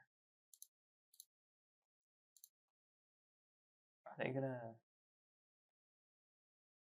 Okay, well, they're giving me a Mana Leak target. I will take it. And that card would have been really good here, so... Fortunate that... actually, maybe I should have just played Unable to Scream. I don't know. Okay. We're doing it. I'm never supposed to sit on Nadu, right, and wait for a targeter? Nah. If they have, like, Firecraft and they want to play it, I get my card back, that's fine. Though that, no, because it'd be uncounterable anyway, so whatever. Here we are. They're just passing. Do they have, like, and Malcolm? Okay, we're drawing well. That's good.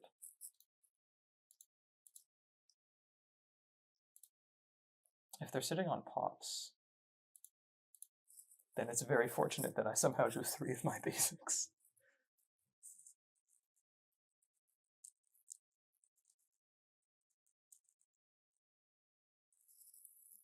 Not out of it yet, but it's looking pretty good.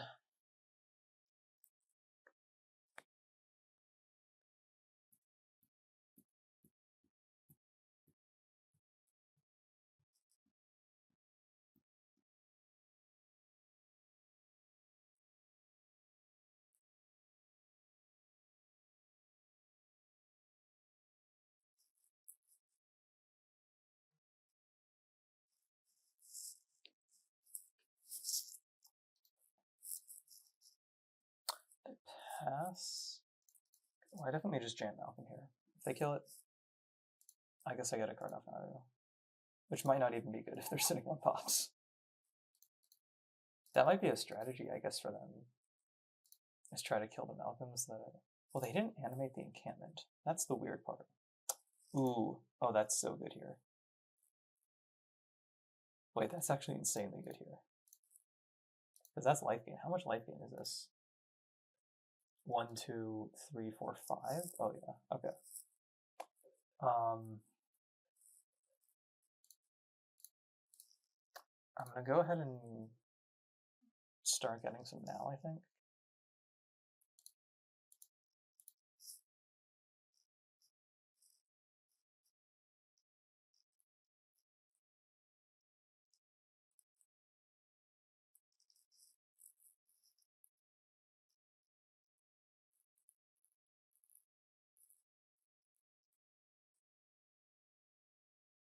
I think they're gonna have a hard time winning this game now. I mean, yeah.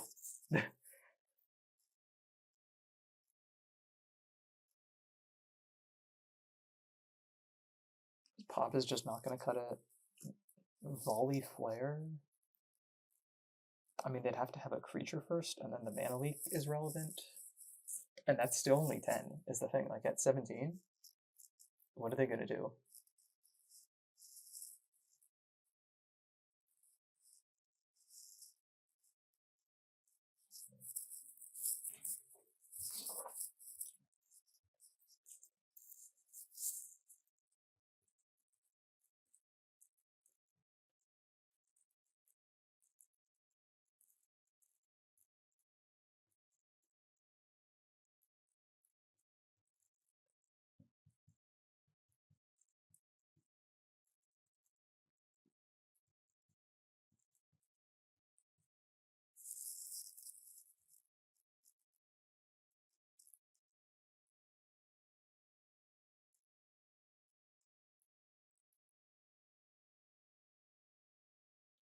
What's going on?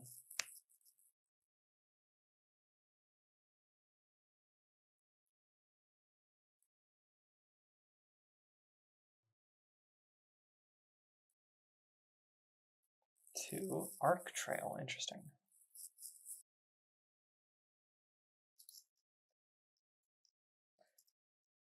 I guess they probably do just want me to flip non-basics. Because they have to be sitting on pop, right? What else would they have? I guess it could be like volleys and flares. I hit another basic land. I only have 5 in my deck, I think. Yeah, I have 5 in the deck and I hit 4 of them.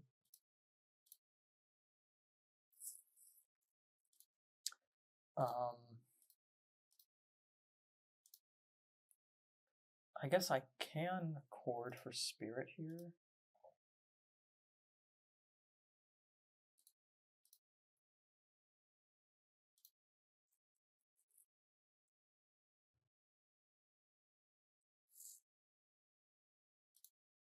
Well, are they? Do I have? Oh, Piracy Charm for the win! Oh my gosh! Wait, no, I had 12 anyway. Okay. No, it actually does matter because they're going to animate the encampment, and then I'm going to use Piracy Charm to kill it. Okay.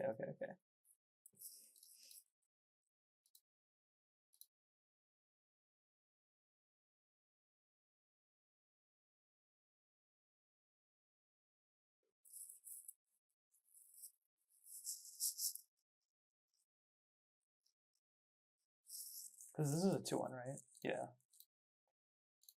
Boom. Got him.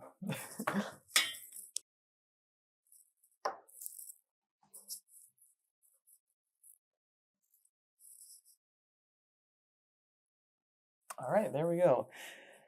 2-1 into the finals. I think I'm against. Oh well, we'll see. We'll see how it goes. Okay, here for the finals. Back versus Mono Blue again. Eventually I will be vindicated in saying it's a bad matchup, but I don't know when. Eventually. I'm gonna keep. Being on the play is very good. Because if I can try to get under a counter, that's very nice. Vinestock I think is also good, because they don't really have a good answer to this. Right, they play Sleep Crystal. Okay, so it is kind of awkward that I don't have a big 2-mana play. Oh, just kidding. I have a 2-mana play. Do I run this out? I think no. Because if I get them to mana leak it, then I get to resolve a Nadu, and that's very good. Ratchet Bomb, interesting. Glad it's not a scroll. So I get to throw out Malcolm.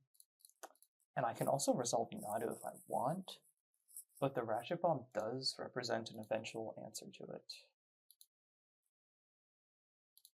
I can also decide if I want to play Unable to Scream on the fairy. I don't know, I have a lot of options here. Gene Morph. I think Gene Morph is the worst of my options. So I think I'm gonna pitch it. I'm just slamming Nadu here, right? Like, I just want to start attacking them.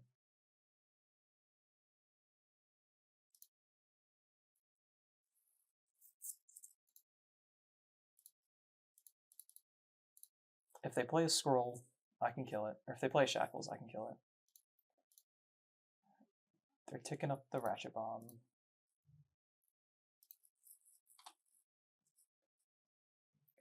They have a shackles. I'm gonna kill it. If they have another shackles, that would suck. Ooh, Mirex. Okay, that's a good draw. I'm actually one short of being able to chord for Spirit here. That's kind of crazy.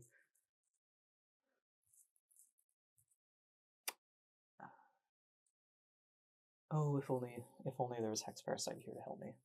But that's okay. So I definitely just attack.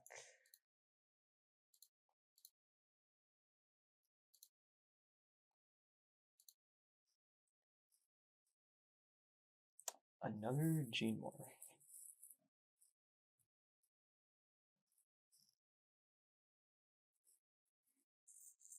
Gene Morph is probably good here, right?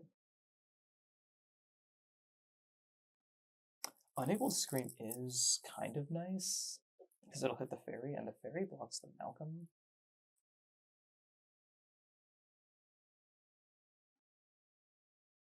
But it's so expensive that I'm kinda not a huge fan.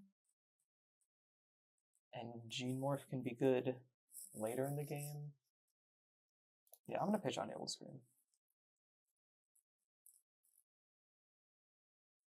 So I'm definitely just killing the shackles, right? There's no way I can let shackles stick around. Yeah. Green, green, green. Get out of here.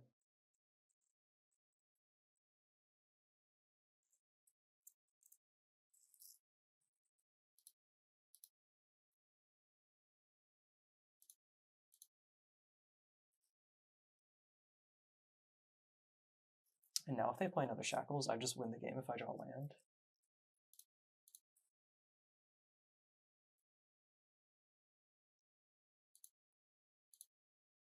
So go, I draw birds. Okay, that's like the worst draw in my whole deck. That's actually really terrible. So I'm just attacking with Nadu here, I guess. Because I don't want to run Malcolm into the fairy.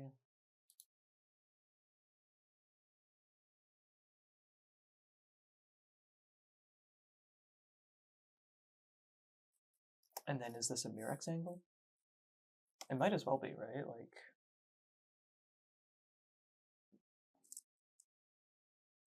Like I could play birds and Gene Morph, I guess. They're both fine.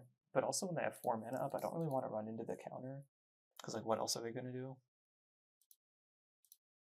Do they play? No, they're not on Stoic Sphinx in the main. Oh, they are. Their most recent list has 0 Stoic Sphinx in the main. So I guess they changed their mind about that one. I have to man like this, right? Yeah. guess I could chord for 2 and get nothing that's relevant. Yeah, no, I have to just get this out here.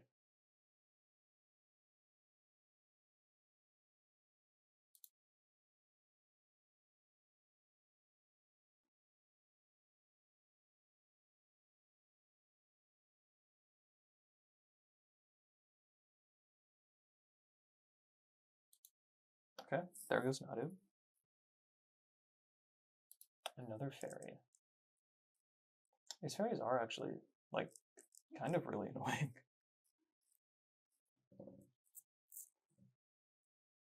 I really just want lands here. Because, yeah, they're just going to attack, I think, and start putting pressure on me.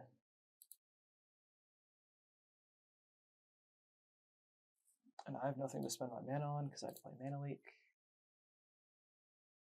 Scavenging is also pretty worthless. Well,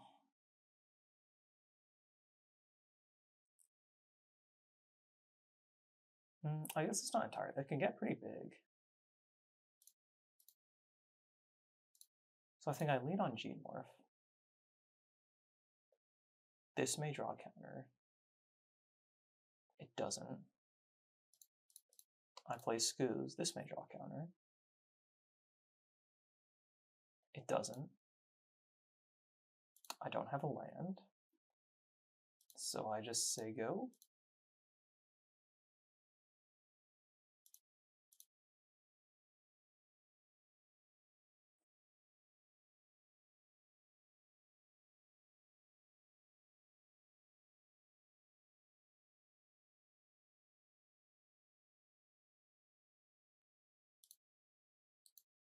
Still trying to dodge Scroll and Shackles.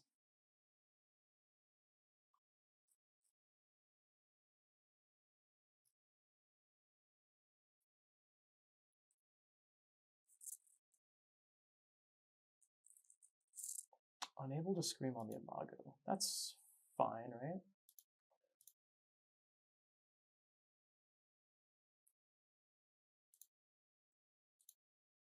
Kind of surprised they're not going for Scavenging Ooze there, right? Because that, to me, feels like it represents the bigger threat, but I guess that means I have still no lands. I really just want lands.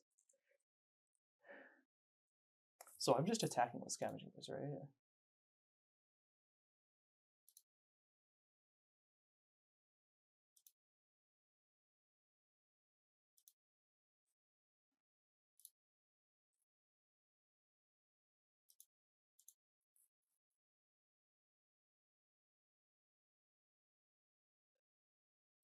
They're probably just going to take 2.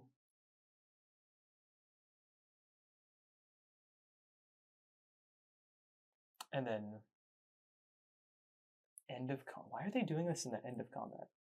That I really don't understand. Do I want to reach out? Not really. I think I'm going to put it on bottom. So now I just say go and hope they activate the fairy on the end step. If they don't, I activate Mirrex. If they do, I chord for Nadu.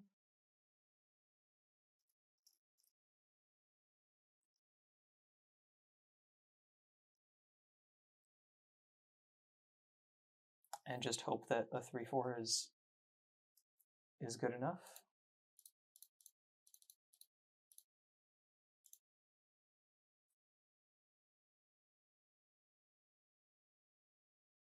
All right, here it is. And now we pray.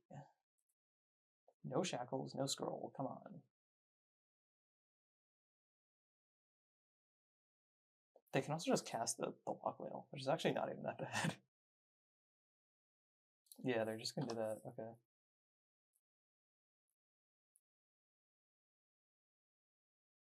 Land would be great here. Okay, I hit the land. So I play Gene Morph, I play the land. I target Malcolm, and I get a trigger, and then I see what happens. If I flip another land, I'm in business. Target you, trigger, land? Okay. What do I want to make a 6/6? Is it Nadu? So that Nadu survives? Or is it Malcolm? Well, if I make Malcolm a 6/6, and they double block the Nadu. No, that still doesn't kill. So I guess I just put it here. Maybe I'll hit another land, who knows? Clique, okay. Oh, and actually they're both going to see it, so they're both going to be 6/6s. Oh, right, okay. Yeah, okay. I totally knew that was going to happen.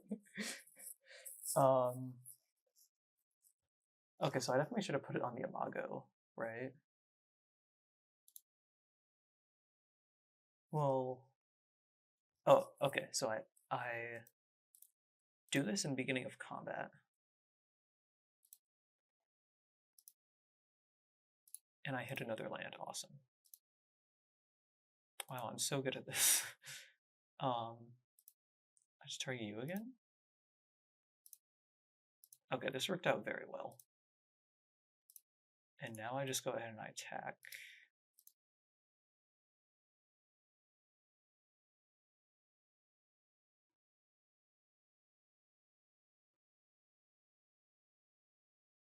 And that's probably game. I don't know how they could ever really beat this. Even Shackles at this point is probably not good enough.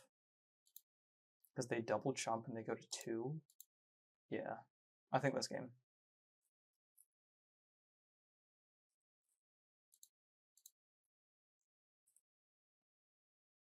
They could have like cryptics, right?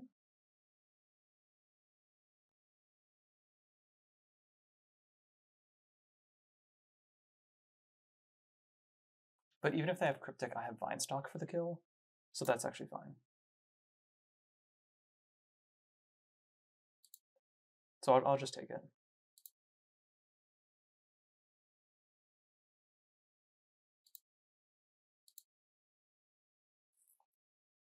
And I draw Mana Leak, okay. And I have mana to do the both, so it doesn't actually matter, okay.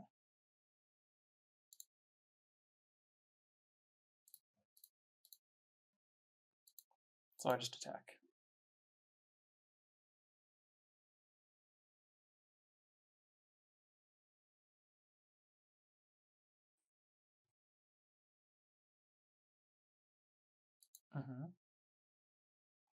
Okay. I can just fire this off.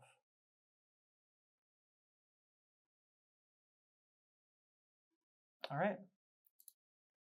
Won the first game again. I mean, being on the play is probably huge there, and they only had the one Shackles was good. So,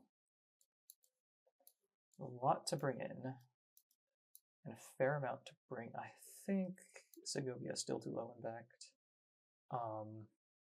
Actually, maybe like Scavenging Ooze might be good, honestly, because it's just so big. Like, how do they beat it?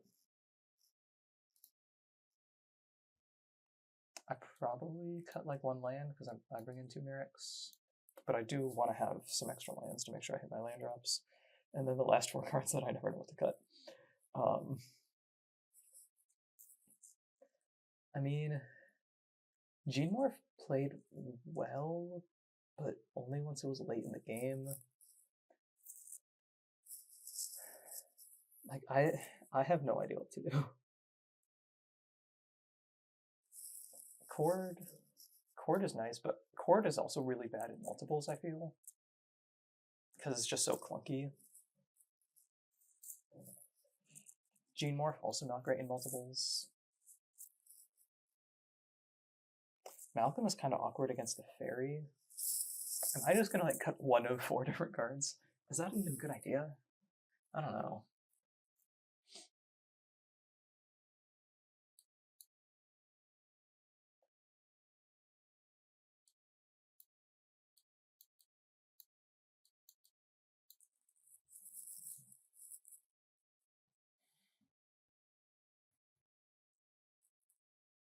Scavenging Ooze is not, I guess, great against the Lock Whale because it gets sent away.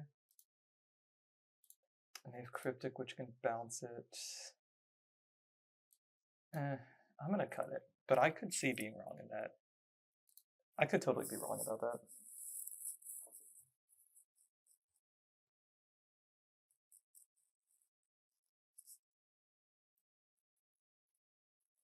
This hand has no blue mana.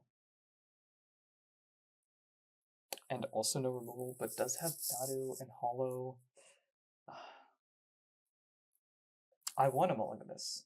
Because I need like either blue mana or removal spell or like something, right? This is a keep. And I pitch.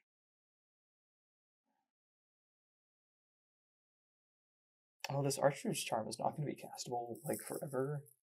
So maybe it's that? Yeah, I'll pitch the Charm.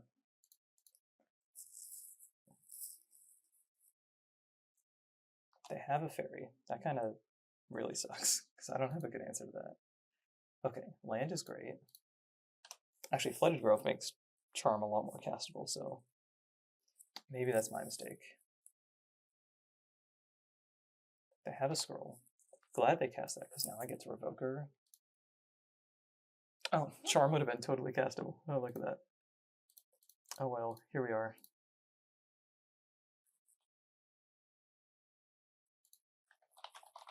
Water bending scroll. Get this out of here.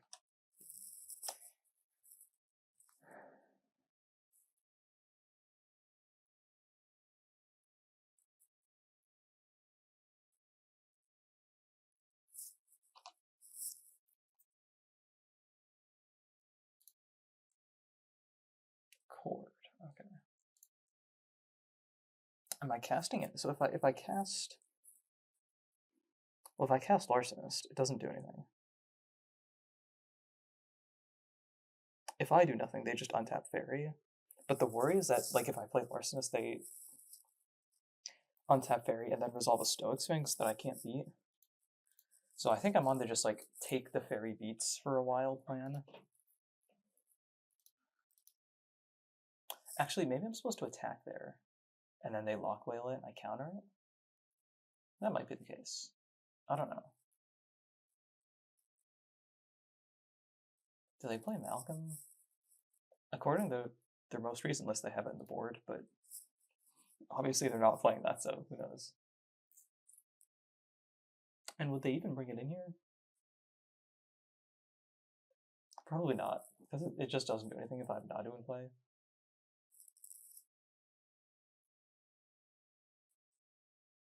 But it is good if I want to be instant speed. I don't know. I'm thinking about things that probably I shouldn't even bother thinking about. That's fine.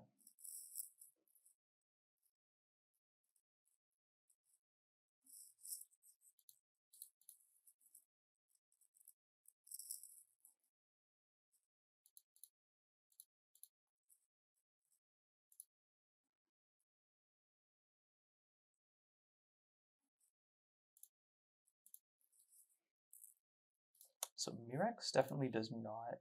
Well, does it not outrace? I don't actually know.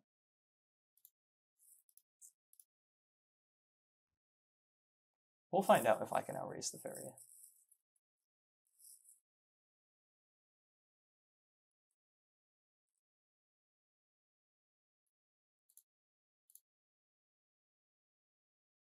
I'm gonna activate Mirax on the end step. If they take the opportunity to resolve a Sphinx, that would suck, but so be it. Like, what else am I gonna do? They have Scream? No. That's so bad. Oh, they actually had it. Okay.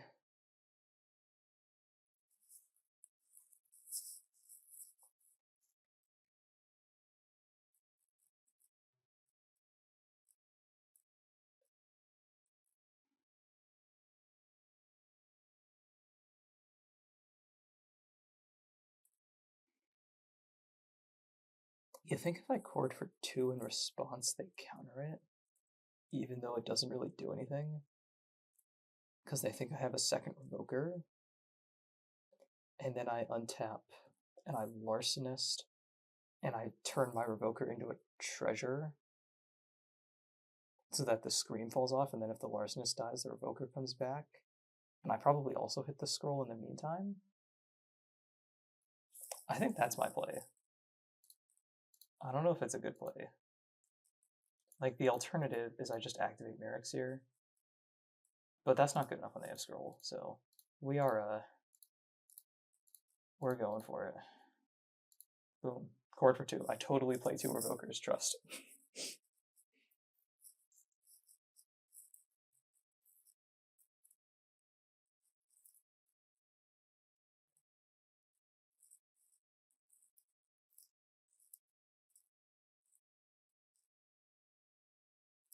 But they are gonna get... Huh. If they don't counter this, I'm kind of screwed. Or it, well, that's actually maybe not the case. I don't know.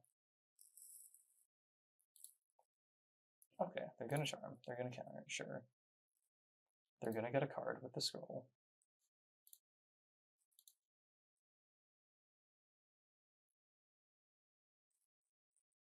They say go. Tap draw, it's Okina. Larcen's being 2/3, so awkward here. Like, I have to hit the scroll, right? And then hope I draw an answer to the fairy? Yeah, I think that's my only plan.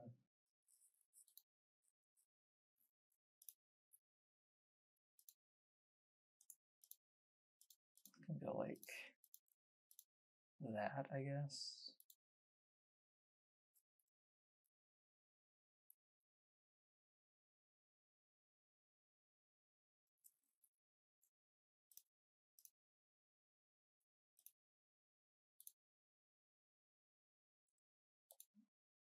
They get a card.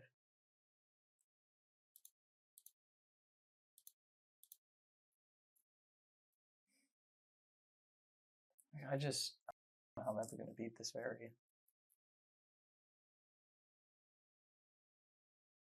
I just have to draw into it, I guess.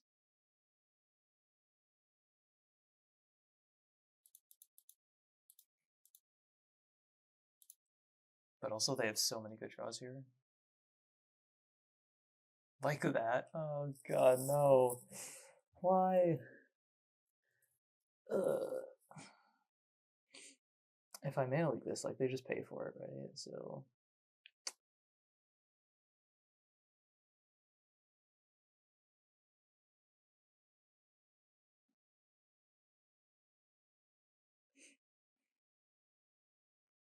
And the problem, like, I guess if I top deck Nadu? No, because they still just have the shackles sitting there. I don't know, maybe there's a world where this becomes relevant. Like, if this resolves and I don't do anything, they just steal this and then start hitting me for 5 until I die. That doesn't work.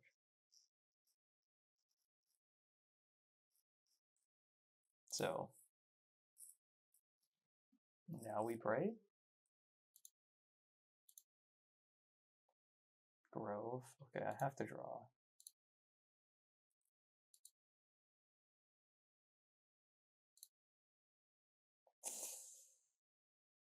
Hold? Malcolm. Doesn't probably do enough. I guess I attack for 2. And... I mean, I probably just play it, right? Like...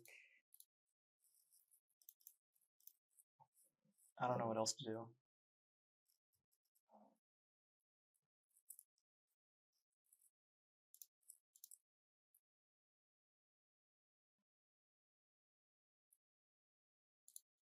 I have to... Oh, crap. Oh, I tapped myself out of... Oh, no. Wait, what did I do? Oh, I should have thought about that. I guess I could sack the Revoker.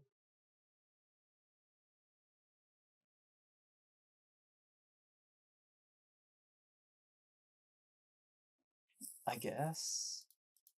Sure.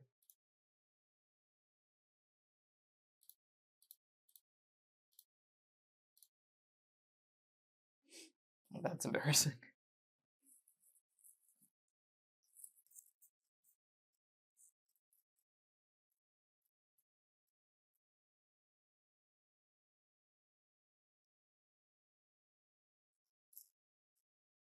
They just take a.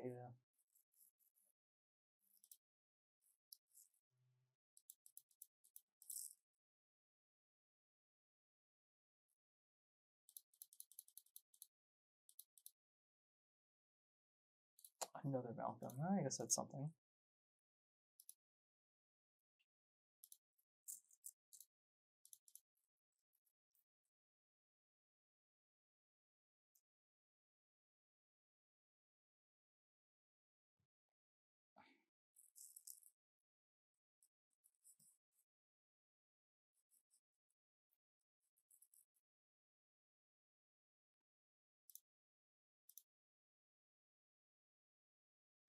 I just have to draw an answer to Malcolm and a way to force it to resolve.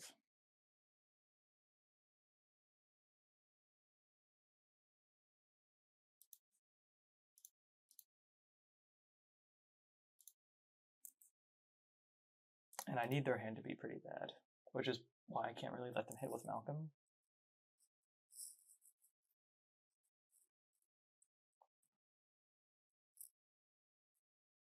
Like the Murex activation is never good enough here. They just untap Shackles, take this.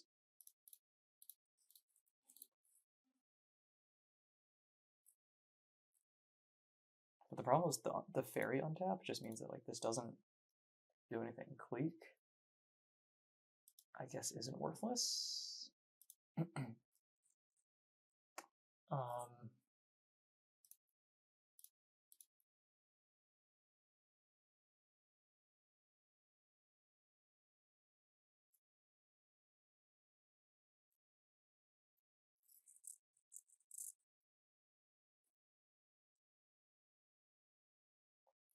Goon Breach.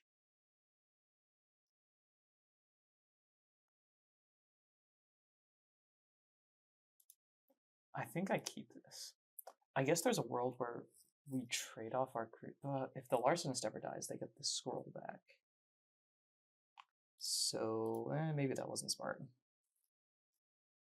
And do I want to click on their draw step?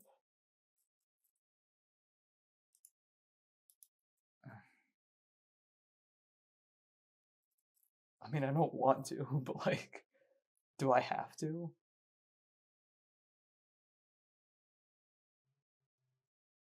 No, it doesn't actually. It doesn't help because they're all instant speed anyway. So.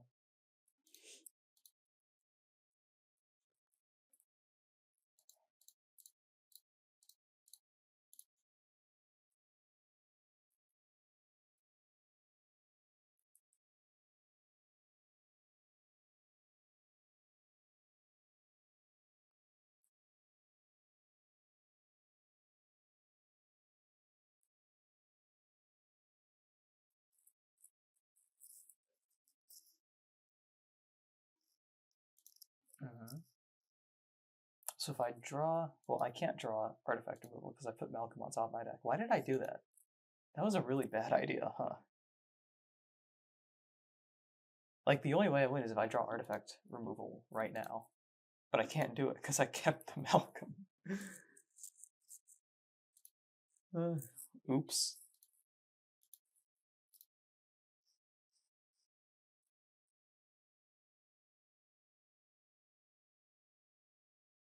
What is this? Sphinx. Okay, so blue and one. Deny this. Play Malcolm. I mean, they can just steal Malcolm here, right? Like, yeah.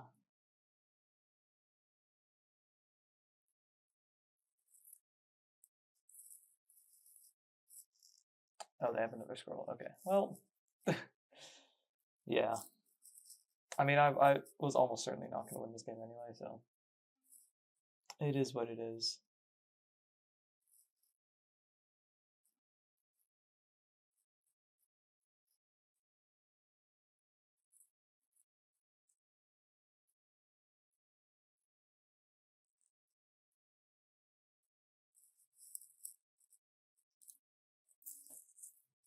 So I don't block, and then I just go artifact removal into artifact removal, and their hand is bad? Okay, well... That is a land, okay. I lost my first game. I wonder if this means I want Run Afoul. If they're playing... Like, Run Afoul kills the fairy, which is actually a problem.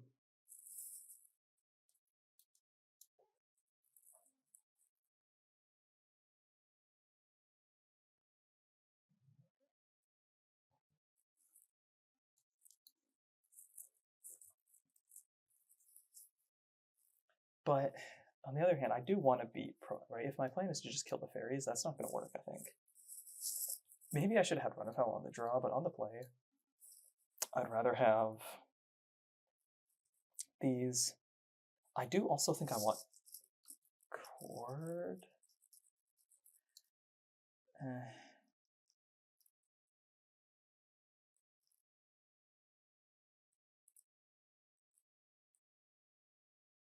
I don't know. We'll go with this. We'll go with the old cut one of each because I don't know what to do. It's honestly not like that bad because I do actually want to draw like one of each, but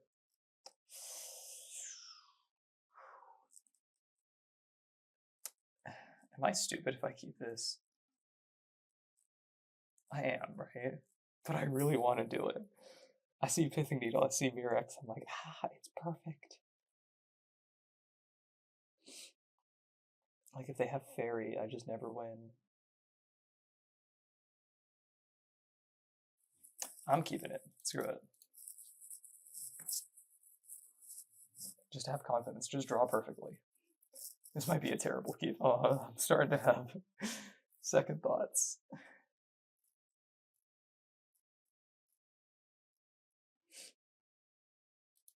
All right. Let's get started. Please no fairies. Okay.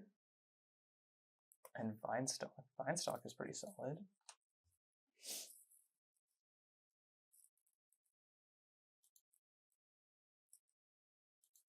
Scroll.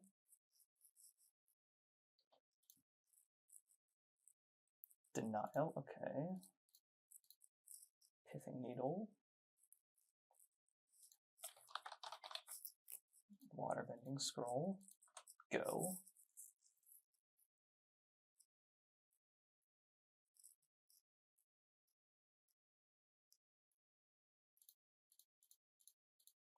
Hit him with the counterspell.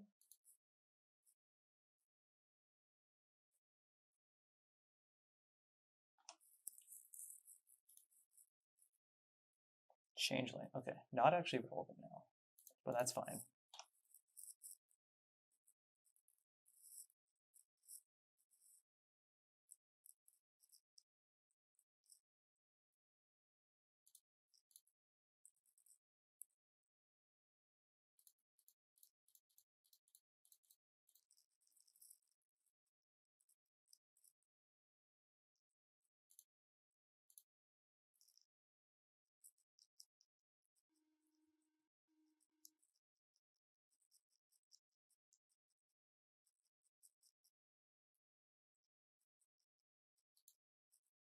I'm pretty tempted to not attack here in case they have Stoic Sphinx. Like, the 1 doesn't super matter, and if they do it, then I have Chord for 3 in response.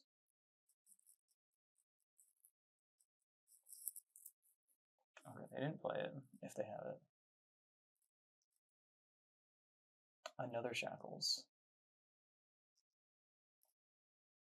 This I'm just going to let happen, because Shackles is not good against Mirex.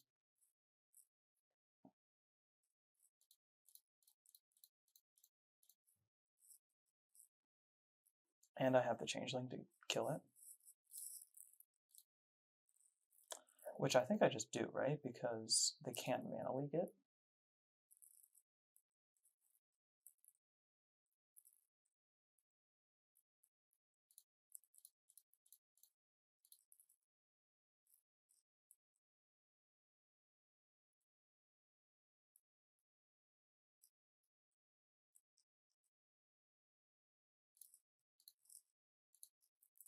Blow this up.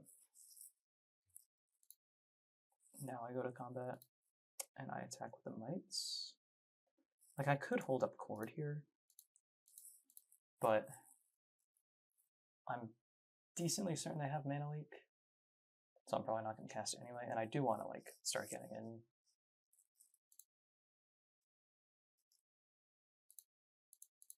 I just say go.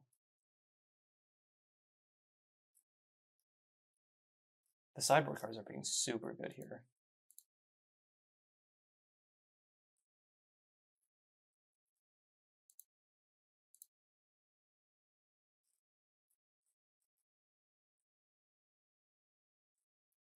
Okay. What am I doing?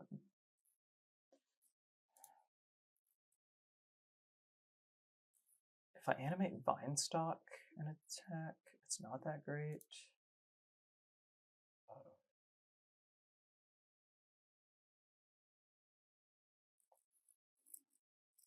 I'm really tempted to just say go here. I'll attack with like one mite, and we'll just like test the waters.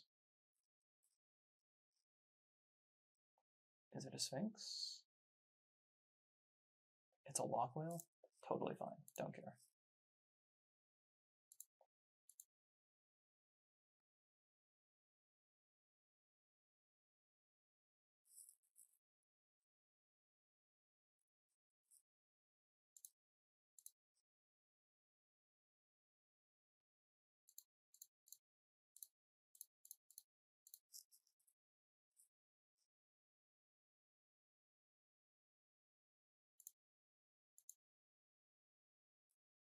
Okay. This inclines me to attack with both mites.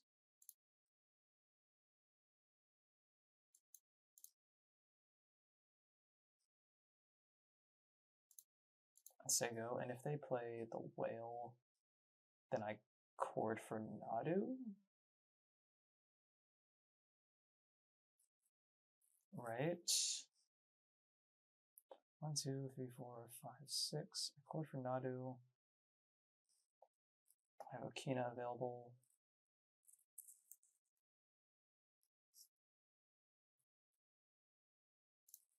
That's got to be right, right? 1, 2, 3, 4, 5, 6. 3 up. I just need 2. So 1, 2, 3, 4, 5, 6. Cord for 3. Actually, I wonder if I'm ever supposed to grab G-Morph here. I'm just going to take Nadu. This is actually bad if they play a third Shackles. Oh my god, they have a third Shackles. Crap. Okay.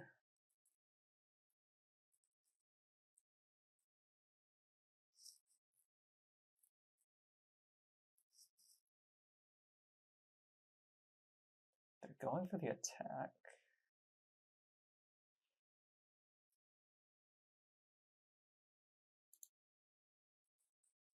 I think I block here.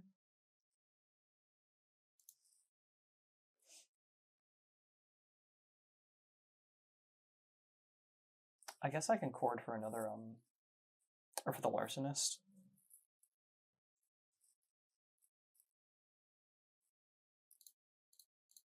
I'm gonna activate this. I got my trigger. If they want to Shackles it, I got another trigger.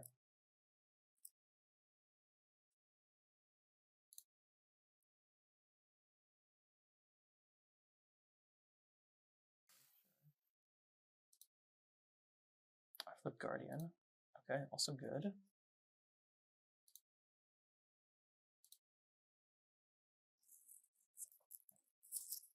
Ooh. Okay. So 1, 2, and then 1, 2, 3, 4, 5, 6.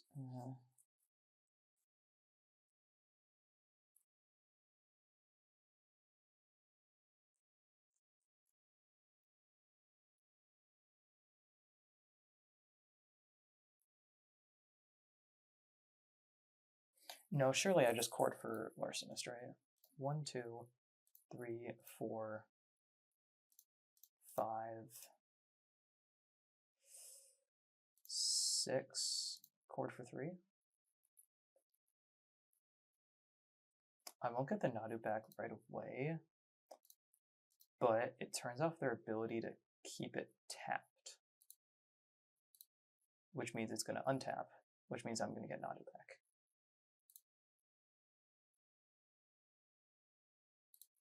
Well, I do probably play the Sanctum here. Actually, it's so good to hold it for Gene Morph, though. I'm just going to hold it.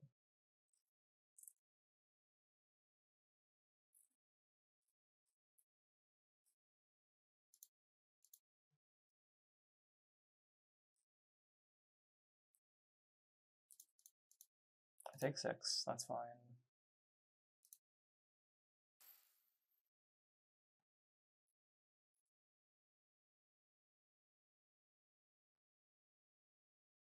They do play like one Psych Rift, so I'm a little bit tempted to not play the Guardian.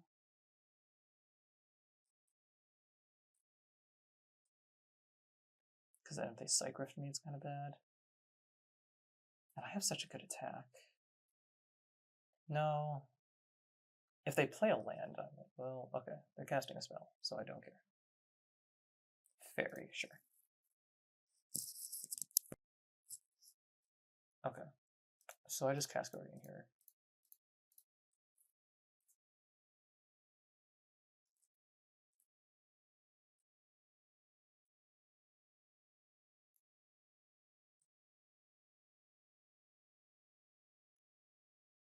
Mana Leak, sure. Can't pay, don't care. Now I slam Gene Morph, which might just win me the game.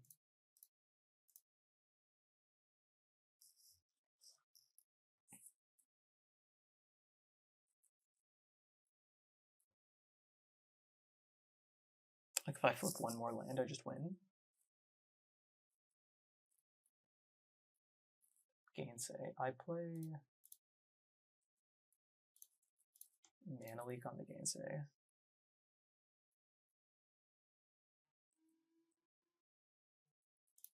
It resolves. Flooded Grove. Target you. Flip a land from the game. Glenalendra Guardian. Okay. So I could activate Okina, try to flip another land. And then I would win.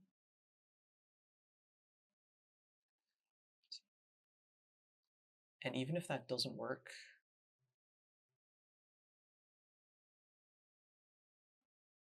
well, no, I think I can just take this safe approach here.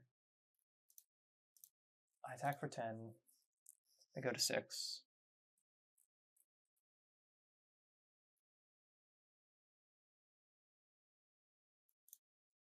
I just say go.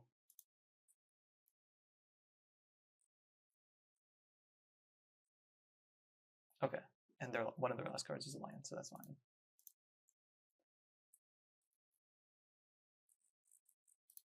So I don't even play the Guardian. I just hold it up as an option. I go to 7.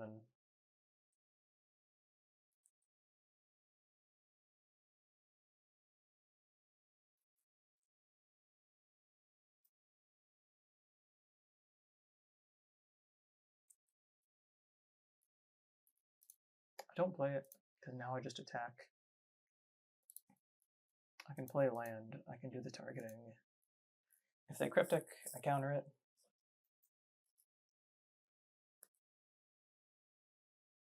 This also guarantees the win, because they could, I guess, untap the fairy and block here. And then I guess I only have 5, but the land just wins it. It looks like they do have Cryptic, actually.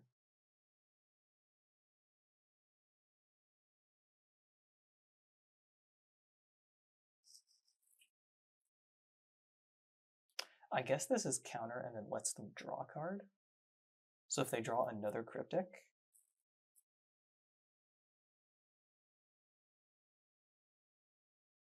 oh, that's actually true.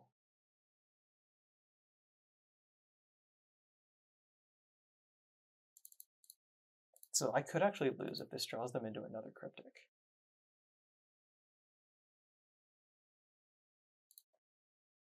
So I tap like this.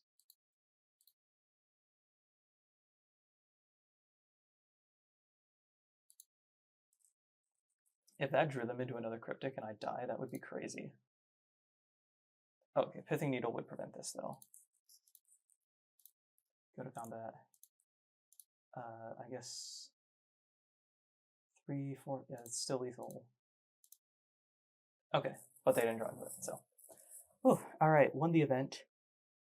I don't know. Maybe it's a good matchup. Maybe I'm just wrong, or maybe it's only good if you win the die roll, which I think I have almost every time, which is probably true. But that game too was also the only game I've ever lost in the matchup.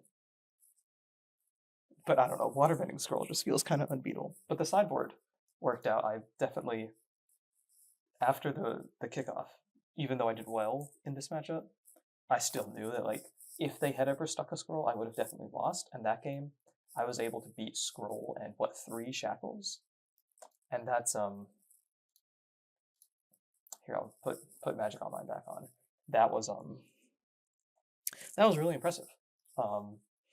Really liked having the answers. Of course, I got the matchup that I planned for, right? I put all these cards in my sideboard for this matchup, and then I played against it 3 times. So I may suffer more in some of the other matchups.